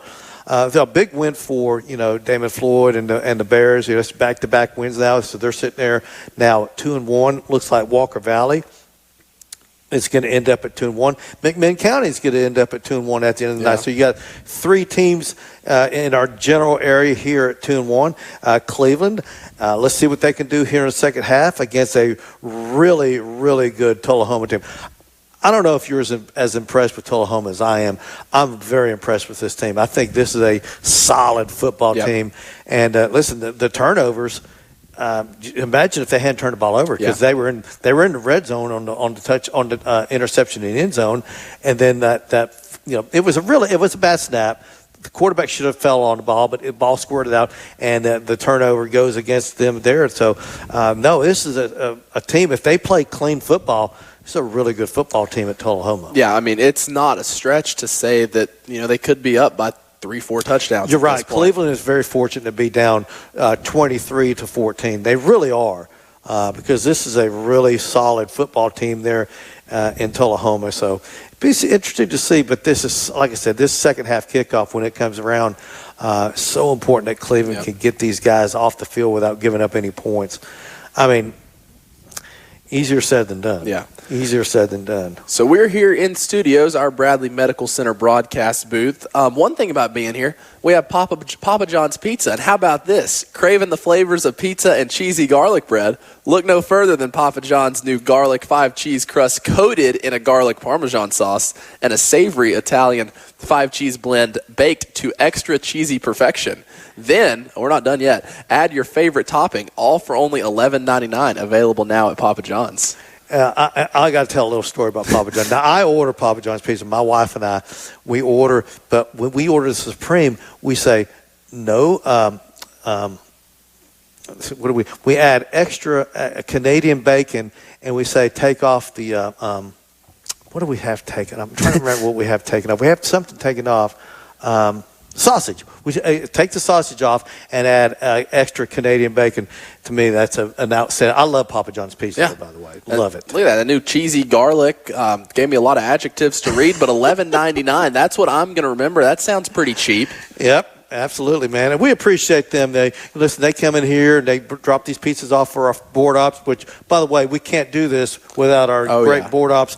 Listen, we've got games on Mix 104.1, which is our game. We've got ESPN that carried the Bradley game, and we've got Cleveland Oldies, which is doing the Walker Valley game, that high-scoring game there up there at Walker Valley. So, like I said, the updated score there is 48-35 with 3:56 to go. So looks like Walker Valley is going to win this game. They just scored another touchdown. There you go. They just scored another touchdown. So, yeah, I think that you can put that one in the win column for the Walker Valley Mustangs. So good for Coach Akins and that program.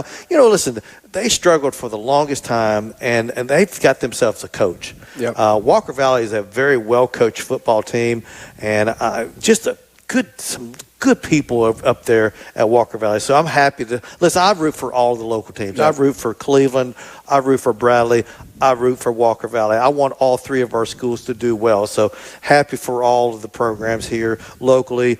Just great people that run these programs. And we're very blessed to live in a county where we've got so many good coaches, so many good athletes, and just good people in general. And I'm just thrilled to be with the radio station that cares as much about high school football as WCLA, the family of networks here on WCLA, that we really care about high school football. Yep, 3 games, all broadcasted on the radio. Yep. Walker Valley, McMinn County is on Mix TV, our Facebook, and we got the Hardee's Friday Night Blitz. That's over on 101.3 if you don't want to listen to us talk. Yeah, since we're going so late, since we're in a central time zone doing this game, so obviously the Blitz is going to be on ESPN instead of on Mix. So in case you're looking for the Blitz, tune it into 101.3 because that's where you get to listen to that tonight because of us doing this game. This is a late kickoff here, 8 o'clock Eastern. Well, 8:07 actually, right? No, it was 8:12. It was 8:12. It was 8:12 Eastern for the opening kickoff. So yeah, we're going to go a little bit late here. So if you're looking for the Blitz, tune it on to 101.3, and you can listen to the Blitz over there. So here we go. We are about ready for our third quarter as Bolaños has it teed up and ready to go. Once again, Cleveland trails 14-23. It'll be a pooch kick to the far side of the field. They go out of bounds. Kick that out of bounds. Yeah. That was a really, really rough kick right there. I'm not a fan of the pooch kick. I think you're telling your special teams that you don't have any faith in them. That's how I take that. I say kick it deep. Have faith in your guys. They're going to make a play, make a tackle, and get the ball carrier out at around the 25 or so. But anyway, so, man, not only does they kick it out of bounds, it's going to be a penalty in yardage. So they may be on the other side of the 50 by the time they mark this off.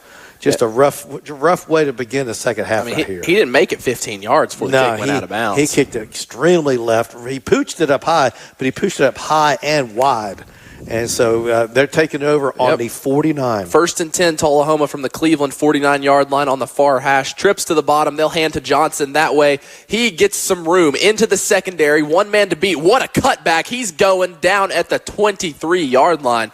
Goodness gracious, what a run for Marvancy Johnson. Gain of about 24 5. Yeah, absolutely, man. And I'm telling you, that guy, he's shifty, he's fast, he's powerful. He's got everything you want in a running back for sure. Yeah, I mean, they just ran him to the near side of the field. He cut back, made somebody miss, cut back again, breaking arm tackles. Daxton Evans saved a touchdown right there with that tackle. I mean, he was into the secondary, and, he cut back towards the safety, backside pursuit. Nonetheless, 1st and 10 for Tullahoma. Cleveland, 24-yard line. Trips to the far side of the field, the top of the screen. Quarterback rolling that way, looking in the flats, almost intercepted through the hands of the Raider defensive back. Is that Emilio Green? Yeah. Nice play. He almost intercepted that ball. He got both hands on it, but wasn't able to pull it in. But he did prevent the pass from being completed, though. Yeah, flood concept with trips to the far side of the field. Quarterback rolling that way. Green did a great job. He stepped up towards the quarterback and then retreated right back on that route. And, the ball hit him in the hands. But nonetheless, 2nd and 10 for Tullahoma. Stack at the top, stack at the bottom. They'll hand it off up to Johnson up the middle. He'll get about 5, maybe 4, down at the 21-yard line. Yeah, that was they bent him backwards on that one. That scares me when I see that, but no injury, though. Every time I see a running back get stopped and then pushed backwards, I always worry that something's going to happen to his knee. So it'll be 3rd and 6 at the Cleveland 21-yard line. I think probably this is 4-down territory for Tullahoma. I don't think they're going to kick. Even if they don't make a yard here, I think you'll see them go for it here. So on the near hash, they'll go 5 wide, trips to the top, 2 to the bottom. Now they'll motion Johnson into the backfield. He'll be to the quarterback's right. They'll hand it to Johnson. He breaks an arm tackle in the backfield, somehow gets 3-4 yards there. So let's bring up 4th down and about 1 or 2 right here. So I would suspect that Johnson's going to get this on the next down. He's going to be about 3 yards short. So it's going to be about 4th and 3. We might see a quarterback rollout right here. Yeah, they like to flood it. It looks like they'll kick a field goal. They are going to kick a field goal. Okay, so this will be we know he's got the leg. It'll be a 35-yarder. This is a different kicker. This is Aiden Walker, not their kickoff man. So Walker from 35, snaps good, holds good, kick looks good, and it is just drilled by Aiden Walker. And Tullahoma increases their lead. They lead by 12, 26-14 with 9:50 to play in this third quarter. Yeah, that was a very, very nice kick right there. He looked like he had it down pat. So maybe they got one guy that's a kickoff specialist and another guy who's like a field goal specialist. Yeah, one guy can kick it far, another guy can kick it accurate. Absolutely. Nonetheless, Tullahoma leads 26-14. You're listening to Cleveland Blue Raider football on Mix 104.1, brought to you all season long by Wholesale Supply Group. We'll be right back for the kickoff. Big changes are coming to the Cleveland Family YMCA. A $5 million facility upgrade is now underway. It's part of the YMCA, or Metropolitan Chattanooga's 5-year strategic capital campaign called Vision 2028 Let's Grow. This major revamp includes a dedicated pickleball center and modernized spaces throughout the entire facility, including fitness and childcare. For the first time, all YMCA programs like YMCA YCAP, which is a youth intervention initiative, will be housed under one roof. These enhancements reflect the YMCA's commitment to serving more people and transforming lives. Learn more or get involved at clevelandtnymca.org. Back here on Mix 104.1, Cleveland trails Tullahoma 26-14. Tullahoma kicking it deep. This is our favorite kickoff specialist here, Chase Dodson. He's booted everything to the end zone so far, listed at 6 foot 186. So not somebody I'd want running at me after kicking the ball. He'll send it deep. Working right to left. Into the end zone. And into the end zone. Fielded about 2 yards deep by Cleveland. 4 for 4 on kickoffs, is he not? There you go, doing his job. Hey, by the way, we want to thank some of our sponsors here. Voitech Center for Orthopedic Care for all of your orthopedic needs. Voitech, that's VOYTIK.com. Dale's Heating and Air, just call Dale's.com. Chick-fil-A located on Keith Street in Paul Huff. Download the Chick-fil-A app today. Crown your Jeep and Ram headquarters in Southeast Tennessee, I-75 at exit 20. And Jersey College, your nursing career starts here at jerseycollege.edu. And there was a penalty on this. Looks like a procedural penalty, but they're walking it back. 10 yards. God, it's not what you want if you're Cleveland. No. Tullahoma went down with their first drive of the second half, and they knocked through a 35-yard Duracell field goal to increase their lead to 12, and now Cleveland's starting at their own 10-yard line. I didn't see what did the official rule. I didn't see the official. But it was a legal formation then. Yeah, maybe but they had too many guys on one side of the field. Still 10 yards though. Yeah, that's tough, man. Nonetheless, 90 yards to go now. Yeah, 1st and 10 for Cleveland at their own 10. McGowan in the backfield. He'll hand it off to Beard up the middle. Beard nowhere to go. He's stuffed. May have lost a yard. Might have lost a yard. Man, that defensive front for Tullahoma is stout. Yeah, Cleveland had a lot of success running and throwing on their first drive, but since then it has been hard to come by offensively for Cleveland. Yeah, we've talked about this before, that there's just a lack of size on the line for Cleveland in 2025, and this is going to be an issue for them every Friday night. So it'll be 2nd and 11. They'll say 2nd and 10 for Cleveland. McGowan, he's looking to his right. Now he'll work back to his left. Pump, finds somebody in the flats, makes a man miss. It'll be a first down. It's Westfield. He makes another man miss, stumbling across the 30-yard line. He'll be down at the Cleveland 32-yard line. If he didn't get his foot kicked out from underneath him, he might have gone all the way. He just, I don't know who the tackler was for Tullahoma, just knocked his foot out and lost his balance. But, man, what a tremendous play right there. Yeah, Westfield has been most of the offense for Cleveland. But here they come, 1st and 10 from their own 32-yard line. They'll hand it off to Beard up the middle. He makes a man miss. Still going, a second effort there, gets about 4 yards. A nice run there by Brayshawn Beard. Yeah, that's so important. Cleveland's got to be able to get some success in the running game because you don't want to become one-dimensional. That was a big play right there. Brings up a 2nd down and 5. A great position for Cleveland. The playbook's wide open right now. Yeah, I mean, if you ask Coach Brown, will you take 2nd and 5, 2nd and 6, every second down for the rest of the season, I guarantee he'd say, I'd take it every day of the week and twice on Sunday. Absolutely, man. So 2nd and 6 from Cleveland's own 36-yard line. Screen pass to Westfield. He gets a first down and more down across midfield. Just a little screen to the short side. Westfield, first down into, almost said Tellico again, into Tullahoma territory. You know, what they're trying to do is just get him the ball, let him make a play. They feel like that he's going to win a one-on-one more often than not. And so he went about 3 or 4 steps, came back, took the pass, turned around, and broke it upfield, broke at least one tackle. He gets another first down.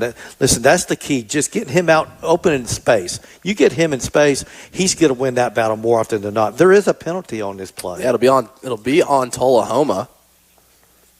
They'll mark it off 15 more for Cleveland. So either an unsportsmanlike or a face mask at the end. Yeah, I think it was a dead ball foul right there. It'll be 1st and 10 for Cleveland at the Tullahoma 35-yard line. It'll be on the far hash. Cleveland working left to right. McGowan with 2 receivers to his left, 2 to his right. Beard to his left in the shotgun. They'll hand it off to Beard working right. He cuts back, takes a hit, still fighting, and he'll be thrown down for a gain of about 2 yards. Yeah, that was a tough run right there. He, like I say, he ran hard. He just couldn't break that extra tackle right there. So brings up a 2nd, 8? It looks like 2nd and a long 7, maybe a short 8. 2nd and 8. There we go. But Cleveland is in Tullahoma territory, so let's see if the Blue Raiders can stick this thing in the end zone here. McGowan in the shotgun. Pumps left, looking for the screen and go. Works back right, over the middle. Nice catch, sliding down at the 12-yard line. That is Emilio Green. It looks like they wanted a little fake screen and go on the short side of the field, but then McGowan worked his way back to Green, streaking across the middle, and got him for a big gain. I like how Green went down to catch the ball. He didn't try to reach down below his knees. He went down to the ground to make a sure-handed catch right there.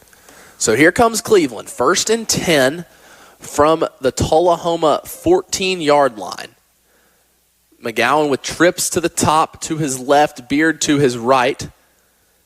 He's looking man-to-man, down bottom, throwing it up. Just a one-on-one ball sails over the head of Titus Matthews. He just overthrew that by about 2-3 yards right there. Nice concept. He just didn't hit it. I like the play, though. I like the play call. We saw Westfield we saw them look Westfield on that same formation, same play, trips to the top, just leaving the corner on an island at the bottom, and McGowan throwing it up. They haven't connected on it either time. That'll bring up 2nd and 10 for Cleveland at the Tullahoma 13-yard line. Motion makes trips, high snap. McGowan takes it, regains his composure, has a man over the middle, through his hands, and intercepted by Tullahoma. Bringing it back, they'll be down at the 21. That's Sam Bobo with the interception. We do have a flag on the play. I think this flag is post-interception, though. I think this might be a block in the back on Tullahoma after the interception, though. The snap was high to McGowan. He went through his progression. It should have been caught. Had a man across the middle. It should have been caught. And it went through his hands right into the arms of the safety. Personal foul. Chop block. Chop block on an interception return. You don't see that often. No, you don't. But, man, that looked like a touchdown for Cleveland. Went right through his hands. The defensive back for Tullahoma was right there. Johnny on the spot, makes the interception, gets tackled. Then there was a chop block by Tullahoma. So the ball's going to be spotted at around the 6 or 7 yard line, 1st and 10, Tullahoma.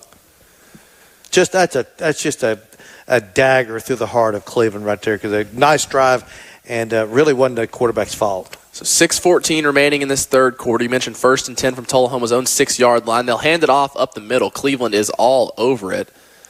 Maybe a gain of about 1 yard for Johnson. Yeah, that was, just sitting back there thinking about that offensive series for Cleveland. Such a nice drive, and just a gut-wrenching turnover right there when everything was right there in front of you. The play calling was terrific on that drive. It's an unfortunate bounce. We went off the hands of the Raiders and right into the hands of Tullahoma Wildcats. 2nd and 8 for Tullahoma. Motion a receiver across, a little touch pass to him. Oh, he nice. could not break, contain, brought down from behind. That looks like Daxton Evans. He's been making plays on defense for Cleveland. A loss of about 4 yards. Yeah, that was a beautiful play right there. Yeah, loss of 4 or 5 yards on that play. Man. They motioned the receiver across, gave him a little pop pass, and then it was the backside pursuit from Evans that got him by his shoestrings. We do have a final. Walker Valley defeats McMinn County 54-42. Defenses decided not to show up tonight there. So 5 wide for Tullahoma, 3rd and 14 from their own 2-yard line. Quarterback looking to the bottom. They'll just take a little 5-yard dig. It's caught, advanced upfield to about the 13-yard line. That'll give their punter some room as Reed finds Bobo for a gain of about 10. Yes, a good play right there to force them to punt the football right here. If Cleveland can make a nice little return, they'll put themselves in maybe on the other side of the 50. We'll see if the Blue Raiders can do something with it. But that was a good defensive stand right there.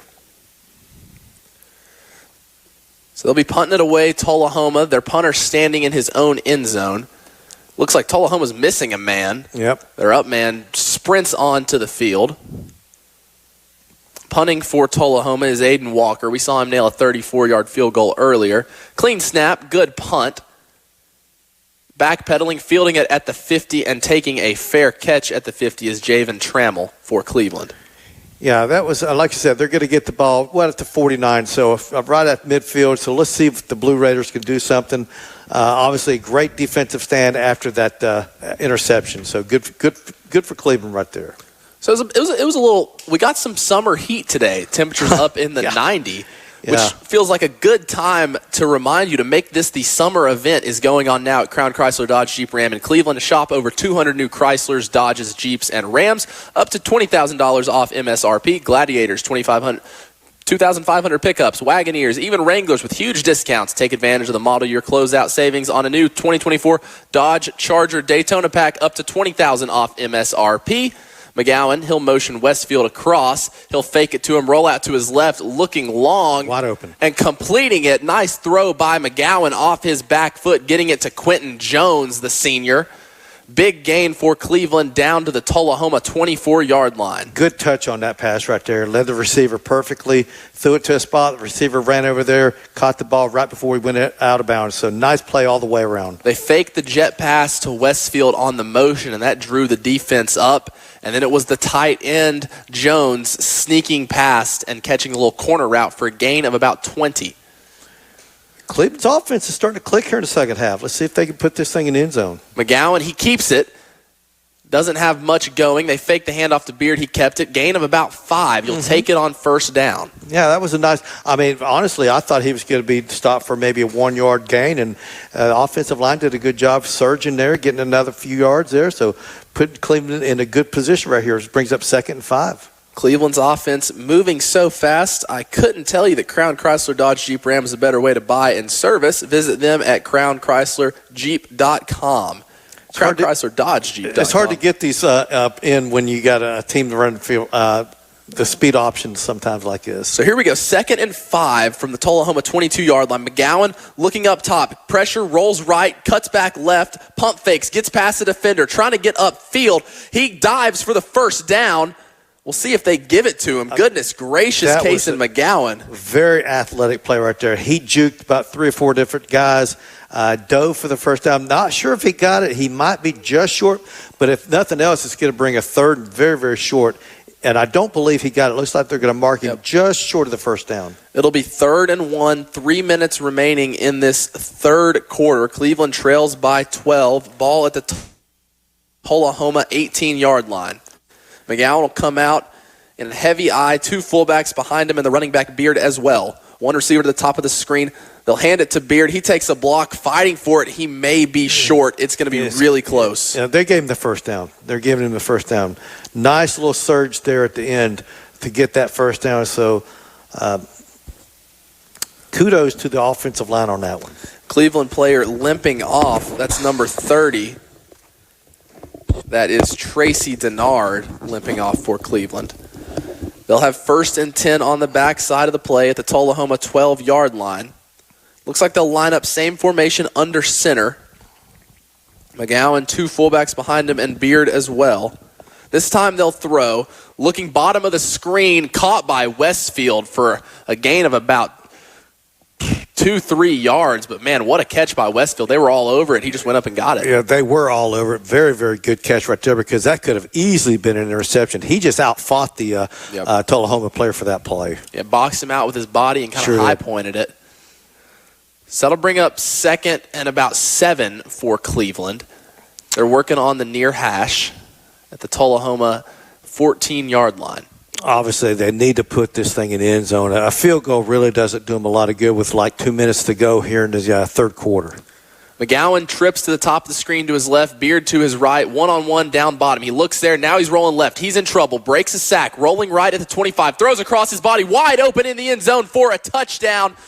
That is Caden Thompson catching the touchdown in the end zone for Cleveland. McGowan breaking tackles, using his legs, finding Thompson. That middle of the field has been a little vulnerable defensively, and he gets Thompson there for 6. That was a tremendous play by McGowan right there. It looked like he was going to be sacked for a minute there. He broke that initial tackle, turned around, made it really did a 360, turned around, spotted his receiver, just zipped it into the end zone for a touchdown. Great play by Cleveland. Looks like they're going to do the swinging gate here. Let's see if they run the play or if they go back into – listen, they are going to snap the ball. They are.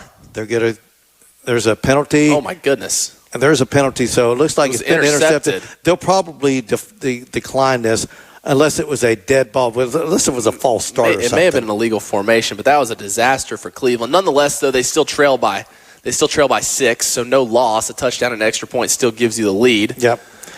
I'll tell you what, considering, and I'm just going to be brutally honest, considering that Tullahoma has really looked like the better team big time in this game, the fact that Cleveland's within a touchdown it's a one-score game. Is really remarkable. That and I still go back to the end of that first half when I thought Tullahoma really had a great opportunity to put some points on the board, and they just let the clock run out, and it just baffled me then, and it still does. So your Tennessee Valley Urology touchdown was McGowan to Thompson for about 12 yards. And as you mentioned, Cleveland trails by 6. Tullahoma leads 26-20 with 1:50 remaining in this third quarter. If you're Tullahoma, I mean, Cleveland's punching you in the mouth in this second half. They are, and this game, I'm going to be honest with you. When Tullahoma put all those points on the board there in the second quarter, I thought this game could get out of a hand. Yep. But kudos to Cleveland, man. These guys have fought tough and they fought hard, and it is 26-20. They're in this game with less than 2 minutes to go in the third quarter. So this game is going to be decided in the fourth quarter for sure. No doubt about that. Big kickoff coming right here. Do you think Cleveland kicks it again, or you think they kick it deep? Bolaños booted it out of bounds last time. I say kick it deep. Have faith in these guys. We'll see what they do here. Bolaños tees it up. You were listening to Cleveland Football on Mix 104.1, brought to you by Wholesale Supply Group. Ryan Lovelace and Jim Gum bringing it to you tonight. Cleveland trails by 6, 1:50 remaining in this third period. Bolaños, hand in the air. He brings the kick. He'll go boots deep. it deep. There you go. You called it. Looks like we had a whistle on the kickoff. They called it dead. Surely they didn't do a delay game. I didn't see anyone offsides, and that's not a dead ball foul anyway. They're saying it is offsides, and they blew it dead. Oh, so it is. They'll back him up 5. Interesting. We'll try this again. Well, he booted it deep. He needs to boot it deep again, because if you pooch it, you're going to give Tullahoma just great field position. So just kick it deep and have faith in your guys to make a play. So back Bolaños up. He'll be kicking from his own 35 now. He's got the leg, though. He can still put it pretty deep, though. He can do this. It's not ideal, but he does have a pretty good leg, though. So let's see if Cleveland can do the same thing, kick it deep, and have a good plays on your guys going downfield on special teams. So Bolaños has it teed up. Let's try this again.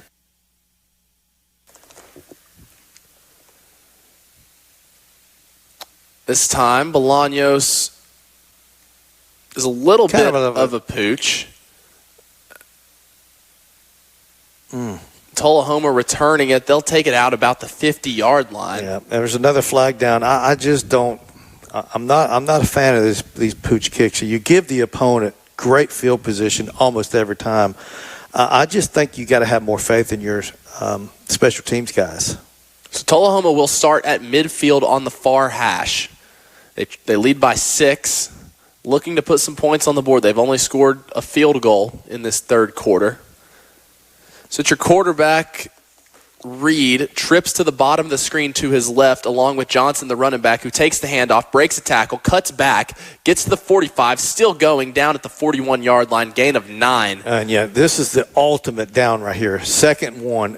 You've got the whole play clock, man. You can do anything playbook. I mean, you can do anything you want on second one. To me, it's the greatest down in football. I'd take a shot. Tullahoma hasn't taken many shots right now. They're handing it to Marvancy Johnson, and it hasn't been broken, so there's no need to fix it. Yeah, I'm like you, though. I'd take a shot right here. If you don't make it, you get 3rd and 1. So they'll hand it to Johnson. He'll get that yard and more. Still breaking tackles, falling forward. Goodness gracious, this kid is very talented. Gain of about 12. He runs angry. Yeah. He runs angry, and I love that. He doesn't. There's no hesitation. He gets it, and he's through the line. Lickety-split, man. He is really running hard. So they're sitting there now at the ball at the 29-yard line. Yeah, 1st and 10 for Tullahoma. They lead by 6. 41 seconds remaining in this third period. I mean, if you could count how many arm tackles Johnson's broken tonight, it would be an insane amount. He's behind his quarterback in the pistol here. We'll see if they give him to him a 3rd straight time. They will. Breaks a tackle in the backfield. And it takes about 5 Cleveland Raiders to corral him, and they can't do anything but stop his forward progress. Still didn't get him down on the ground. This guy, he is a horse, man.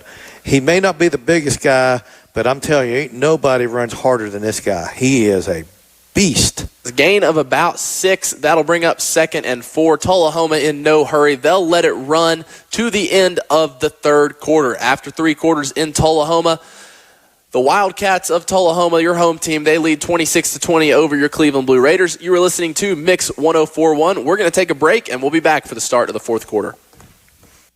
Bradley Concrete and Lamcon Ready Mix is a family-owned business and has been serving Cleveland for 40 years. They work with customers large and small. Call Bradley Concrete at 423-479-4541 or visit lamcon.us to find out more. When life gets busy, Little Caesars can be there to help with hot and ready pizzas and more from 4 to 8 p.m. You can't beat the taste of delicious pizza at a great price and hot and ready for dinner. 3 locations, Paul Huff, Key Street, and McGrady Drive, or order online. This is Dr. Brian Beard with the Center for Cosmetic Dentistry. CAD-CAM technology allows us to make your crown or veneer in one visit. No temporary, no sticky impression. We've had this technology for over 25 years now and have really perfected it so much that I prefer it for some anterior cosmetic work. The color, the shapes, the contours are in my hands and not in a third-party lab that doesn't really know what the patient wants.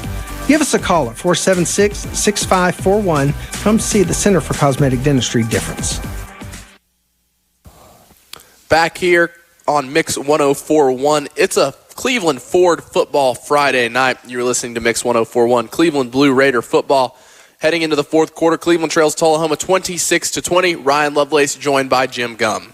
And we want to thank some of our sponsors for tonight's game. Voitech Center for Orthopedic Care. For all your orthopedic needs, Voitech.com. Dale's Heating and Air. Just call Dales.com. Chick-fil-A, located on Key Street and Paul Huff. Download the Chick-fil-A app today. Crown your Jeep and Ram headquarters in Southeast Tennessee, I-75 at exit 20. And Jersey College, your nursing career starts here, jerseycollege.edu. And also, it's the Drive into Fall event at Crown in Cleveland. So we're about to begin the fourth quarter as the Blue Raiders. Let's see what's going to happen here as the Tullahoma is running the ball. Second 4 pitch to Johnson, working the outside, breaks a tackle, trucking a man, and he just takes it into the end zone from 20 yards out. It's a Tullahoma touchdown. He broke some arm tackles, trucked a man, showed off his speed, and Javon Johnson has another touchdown tonight. I don't know how many yards this kid's going to end up with this year. Last year you say we ran 1,400. I like his odds of getting over that this year. Yeah. This kid, if he stays healthy, listen, he is a really tough guy. He breaks so many tackles on every single run. So here's your swinging gate for Tullahoma. Looks like they'll run a 2-point conversion play. Cleveland is all over it. Yeah, they sniffed it out. So only a 12-point lead for Tullahoma. They lead 32-20 with 11:50 remaining in this fourth quarter. It was a 24-yard run for Marvancy Johnson, and Tullahoma leads by 12. Yeah, I'm very impressed with this running back. He can flat out run the ball. He runs, like you said, with just so aggressively. He doesn't try to shy away from contact. In fact, he almost looks like he enjoys it. I love the way this guy runs football. You're not going to see a better running back this year, I'll promise you right now. Yeah, he has 2 touchdowns on the night. Just an excellent performance thus far. And, just when Cleveland, you say, okay, it's a 1-score game, let's go out and get a stop. Tullahoma just puts it out of reach a little bit more. Tullahoma is a good football team, but, boy, I tell you what, and we said this before the game, I'm going to be interested to see how I feel about Cleveland football after tonight.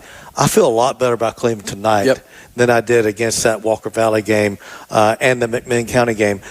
This is a really good football team that Cleveland's going on the road, another time zone away.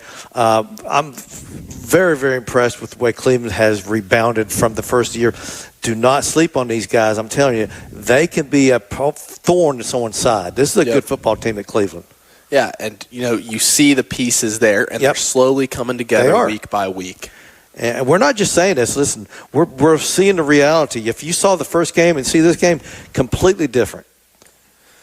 Tullahoma to kick off. It's Chase Dodson. All 4 times he's kicked off, he's sent it through the back of the end zone, or to the end zone at least. His 5th one. And 5 More for 5. of the same, 5 for 5. Boy, that's a weapon there. Because think about this. where does Tullahoma start? That's around the midfield. 35, 40, 50. Cleveland's at the 20. Yep. They got to go a full 80 yards. A good team like Tullahoma only has to go 50. Yep. That's a big difference, man. Yeah, and we have a lot of your kickers, they can't make it to the 10, 15-yard line, so you're already fielding it there. Yeah. You get 10 yards before you're touched. And like you said, with the pooch kick, you're almost guaranteeing the team going no more than 60 yards for a touchdown. So, yeah, that's a big weapon right there. So here comes Cleveland, 2 receivers to both sides, Beard to McGowan's right. He's looking for a screen left, and that is swallowed up as Westfield was looking for something, but 2 defenders converged on him, gain of about 1. Yeah, they weren't able to get the block there, and both defenders zeroed in on Westfield, held him to no yards. So Cleveland 2nd and 9. They'll come out in the shotgun. Again, 2 receivers to both sides of McGowan out wide. Beard to his left on the near side. McGowan looking down bottom, now looking up top. Throw across the middle. That's intercepted. And there is nothing but green grass. Getting chased down from behind and pushed out of bounds about the 5 is Sam Bobo, but a costly interception for McGowan.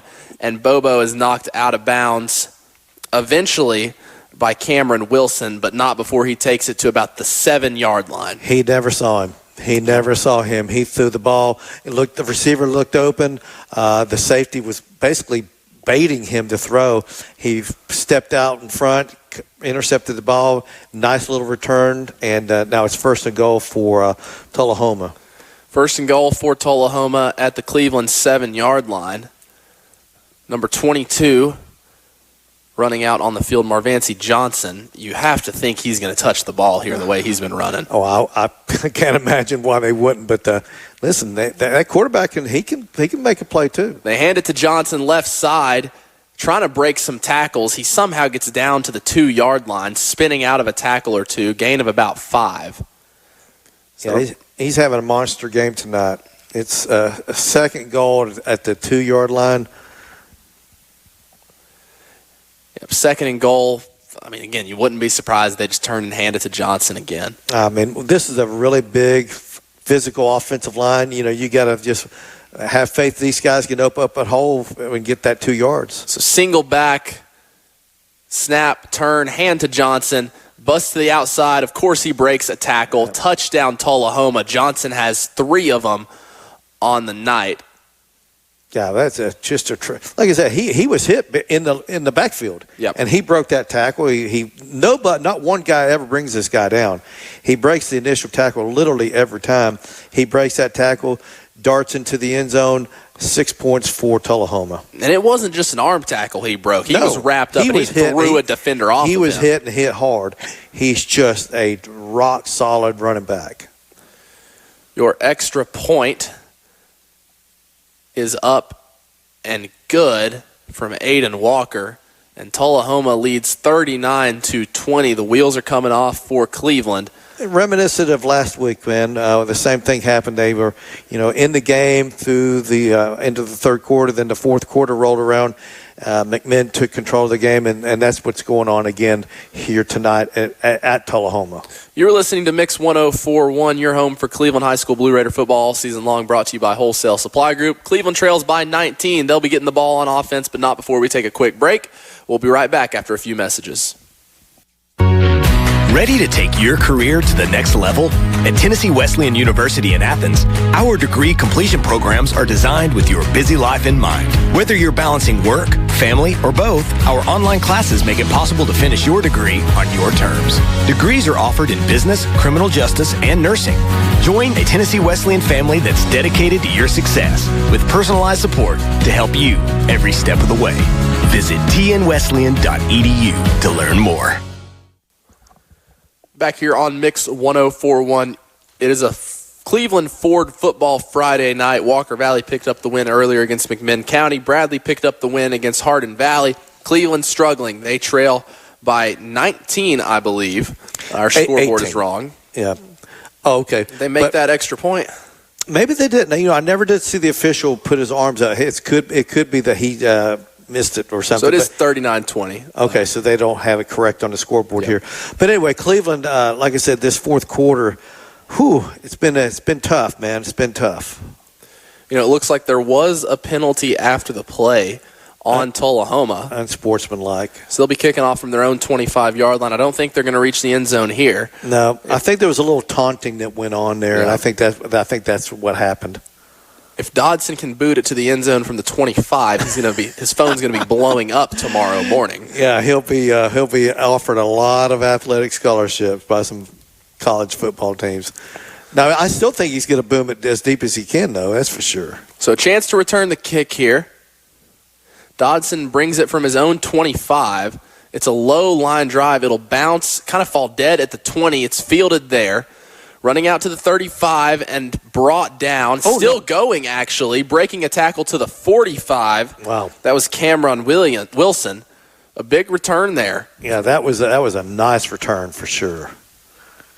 It looks like we may have a flag down over there as there was some pushing and shoving on the Cleveland sideline. Getting a little chippy. Yeah, I was going to say, things are getting a little chippy out here. A little chirping going on, some little late hitting going on. Let's just see what's happening here. Well, what you think about that incident in the NFL game last night? A little Spitgate. I heard that. Yeah, Spitgate. Yeah. I heard that's what they're calling it. Oh my gosh. Yeah, that's bad though, man. We'll see who they get here. It's personal foul on Tullahoma. That'll give Cleveland 15 more on top of a good return. They could be setting up at around the 40-yard line on Tullahoma with an opportunity to have a very short field to go for 6 points right here. Yeah, they'll take that any day of the week. Yep. They'll set the ball down right at the Tullahoma 40-yard line. 1st and 10 coming out for Cleveland. It was a Case and McGowan interception. Last drive out for the Blue Raiders. Yeah, I mean, listen, the emotions get the best of you at times, and that's what's happening here. We've had a couple little incidents between the two teams. They're competitors, and we get that. It's going to happen. You don't like it, but it's going to happen. Still a long way to go. 10-15 remaining in this one. Cleveland, McGowan running a little speed option. He'll pitch it out to Beard. Tullahoma was all over that. Beard breaks a tackle, though. He's still rumbling. Unbelievable. It'll take a few Wildcats to bring him down. Gain of about 4 yards. But, man, they were all over that play. Beard just had to break a tackle or two to keep going. I thought for sure he's going to be dropped for about a 4-yard loss. He broke a couple tackles, made something out of nothing, if you will. But, that play had no chance to be successful. There were too many guys out there for Tullahoma. Yeah, when you run a little option like that, you're hoping to have one guy out on an island. Instead, they had a defender take Beard, a defender take McGowan, and he's just looking at the third guy, the Reed guy. He's like, what do I do? Yeah, there was nobody out there blocking for Cleveland, so he was all on his own. So amazingly that he did not lose yardage on that. So here we go, 2nd and 6 from the Tullahoma 35. There's timeout on the field. We'll have a timeout. And we'll take it with them. Cleveland trails 39-20 with 9:18 remaining. In this one, you were listening to Mix 104.1, your home for Cleveland football all season long, brought to you by Wholesale Supply Group. We'll be right back after a few messages. Imagine a truck that doesn't just own the road, it dominates it. It's not just about the destination. It's about the journey. And our new GMC Sierra is elevating every moment of that journey for me. It's not just a truck. It's a lifestyle. Don Ledford didn't just sell me a truck. They saw the lifestyle I wanted, and they found me that truck.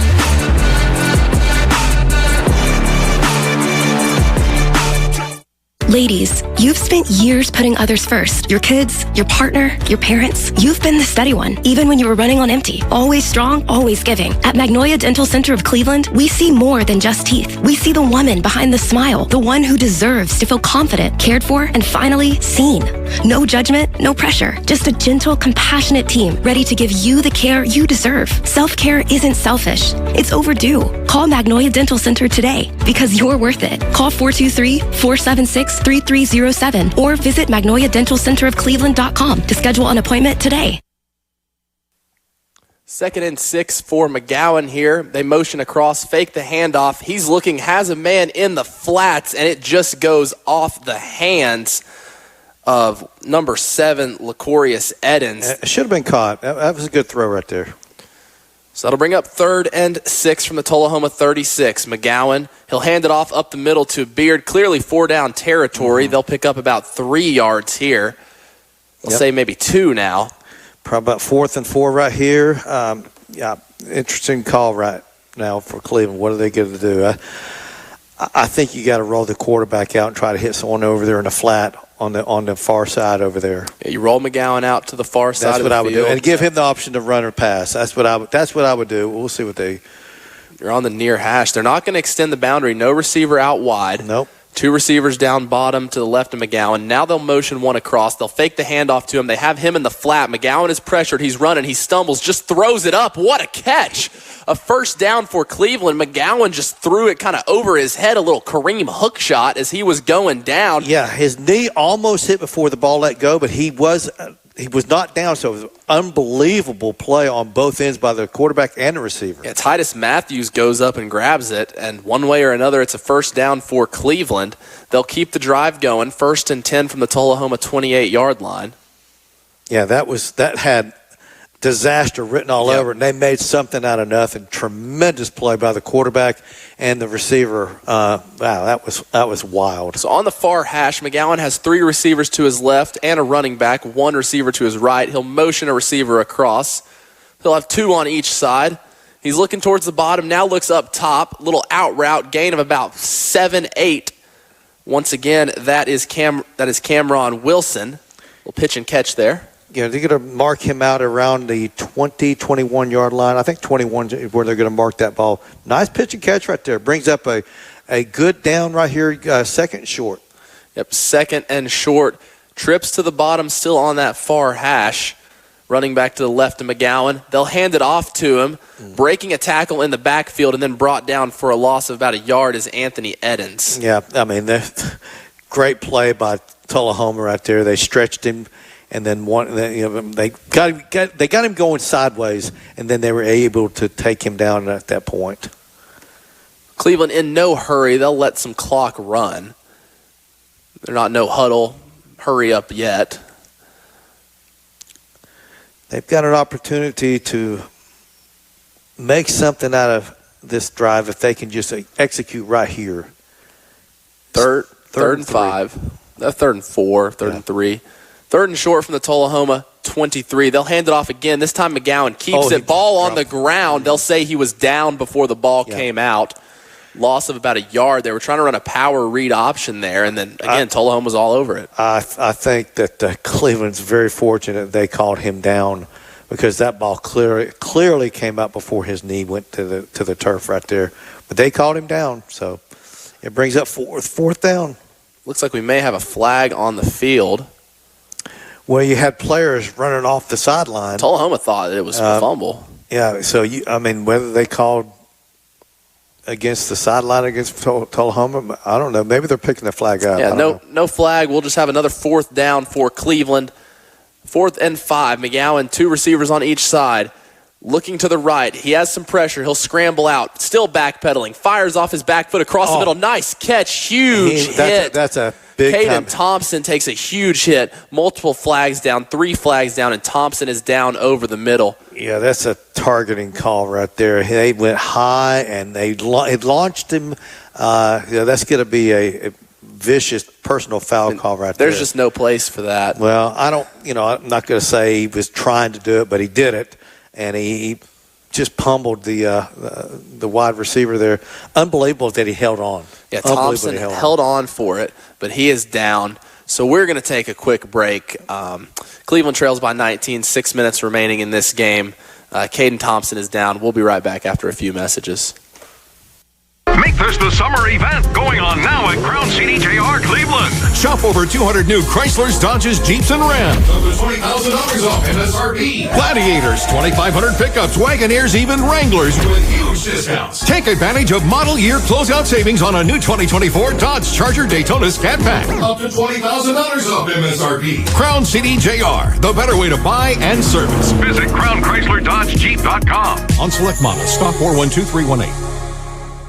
Is your home too hot in the summer and too cold in the winter? At Central Heat and Air, your local HVAC experts, we've got you covered. Our top-notch technicians provide fast, reliable service to keep your home comfortable year-round. From installation to maintenance, we handle it all. You'll never be left out in the cold or the heat. Call Central Heat and Air today at 423-478-7778. That's 423-478-7778. Or visit us online at docsair.com. That's DOCSAIR.com. Central Heat and Air, your healthy home company. It is a Cleveland Ford Football Friday here on Mix 104.1, as it looks like Caden Thompson is up and moving. We're still waiting on a call from our referee crew. They'll assemble here. He took a big shot. Yeah, it's going to be down at the 10 to first and goal for Cleveland. Hey, it's the Drive in the Fall event at Crown Chrysler Dodge Jeep Ram in Cleveland. Shop over 225 new Chryslers, Dodges, Jeeps, and Rams up to $14,000 off MSRP, or get financing as low as 2.9% for up to 72 months. Get your model year closeout savings on a new 2025 Ram 1500 Laramie up to $14,000 off MSRP. Crown Chrysler Dodge Jeep Ram, the better way to buy and service. Visit crownchryslerDodgeJeep.com. So it was targeting. That'll move the ball half the distance to the Tullahoma 5-yard line.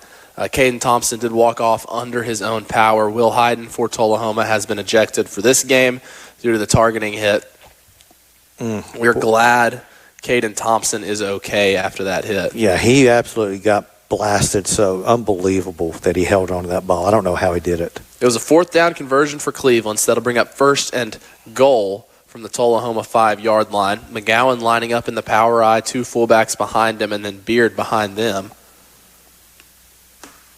This is where you see how big of a tough offensive line you got right here. Let's see what Cleveland can do. McGowan, he'll fakes the handoff. Now he's in trouble, running around, firing across his body. That's intercepted in the end zone. McGowan, again, just trying to make something out of nothing, and that's intercepted. That's Sam Bobo. That's his second interception of the evening. A little surprised they didn't try one run before they rolled him out to throw the football. I get it that this Tullahoma's defense is pretty stout, but I think I would at least tried one run to see how close you could get to the goal line, but they didn't. Yeah, it's a turnover for Cleveland. They trail by 19 with 5:49 remaining in this one at Tullahoma. It'll be Tullahoma football at the 20-yard line. Likely see a lot of runs here, try and keep the clock moving. I don't expect Coach Brown to call any of his timeouts to try and stop the clock. So 5:55 remaining. It's Johnson. He's already got 3 touchdowns. They'll hand it to him. No, they'll fake it over the middle of the tight end. It'll be a first down and more. Gain of about 17 yards. That is Gavin Seabolt. Yeah, that was really surprising that he throws the football, but, makes the catch. The clock continues to run. They get the first down. So this clock's going to run to right around 5 minutes before the next snap is made. So, this is a really efficient offensive team that this Tullahoma has. That's an old school little tight end pop pass. You get the run working, everybody comes in, and then a little play action, just quick dump to your tight end over the middle. Yeah, it was a nice execution. Cleveland was not ready for that. So here we go, 1st and 10 from the Tullahoma's own 39-yard line. They'll hand it to Johnson out of the shotgun, up the middle, gain of about 9 yards, just rumbling through, breaking tackles, taking a lot of Blue Raiders to bring him down. Yeah, and I would suspect that if they get down within 3 minutes, you'll see the starters come out to just to prevent any type of injury happening late in this football game. But like I said, they're just going to run this clock down as much as they can. Second one, this is a dream down for any head coach. Yeah, you mentioned Tullahoma in no hurry. There's a flag. No real action. We'll see if they call it on the sideline. I don't know if there was an unsportsmanlike. Let's see here. Unsportsmanlike. Yeah, it will be on Tullahoma. There's some jawing going on. They're yelling over there at the Cleveland team. So, yeah, that coach cannot be happy about that. You're already going to be missing Will Hyden for some of next week with his targeting call. He was ejected from this one a few minutes ago. Yeah, I know the head coach cannot be happy. Instead of a 2nd one, now you got 2nd down and 16. So, yeah, that's not good. Interesting. So, Yeah, we'll just see what the head coach. I'm sure the head coach is not going to be pleased with whatever happened there. So it'll be second and forever. Yeah, it's second and 16 because it was second down and 1, so they marked off 15 yards. So second down, 16 yards to go. Clock says at 4 minutes and 35 seconds. It'll be a shotgun snap for Reed. Johnson to his left. They'll motion a tight end across the formation. They'll throw the ball. Probably Reed rolling right. He'll just tuck it and run. Mm-hmm. He'll get down. Modest gain there. Yep. There was nobody open. I mean, even if he completes it, they're not going to get anywhere. So he just tucked it, went down, lived to play another down as the clock continues to tick. Obviously, the clock is a big enemy for Cleveland right now as well. A gain of about 4 there on the scramble from Lucas Reed, the senior quarterback. He'll have an empty backfield here on 3rd and 13. Johnson out wide to his right. They'll motion Johnson back. He'll take his spot to the right of the quarterback in the shotgun. Surprised they didn't hand it to him. Looking to pass. It's a screen to him. There you go. He's works back. He'll have a first down. He keeps going into Cleveland territory. He's taken 3 defenders about 5 yards down to the Cleveland 40-yard line. His helmet got knocked off. It doesn't matter. He is a tough cookie. Listen, I know we're doing the broadcast for Cleveland, but you got to appreciate talent when you see it. That kid right there is a really, really good football player. I mean, he has the vision. He has the power. He has the speed. Yeah, he's putting on a show. And he's got the moves. He can juke guys. I mean, he's got the whole package. So everything. And he catches the ball as well, you know. Good hands. Big gain there on the screen. It'll be 1st and 10 from the Cleveland 40. They'll pitch it to Johnson to the far side. He cuts back.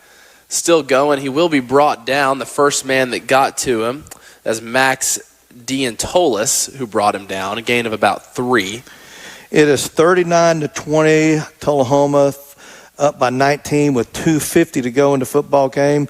But with everything being said, Cleveland has actually played better tonight than I expected. So if you're a Cleveland Blue Raider fan out there, just let everyone know that things are looking up for the Blue Raiders. This is a good Tullahoma team.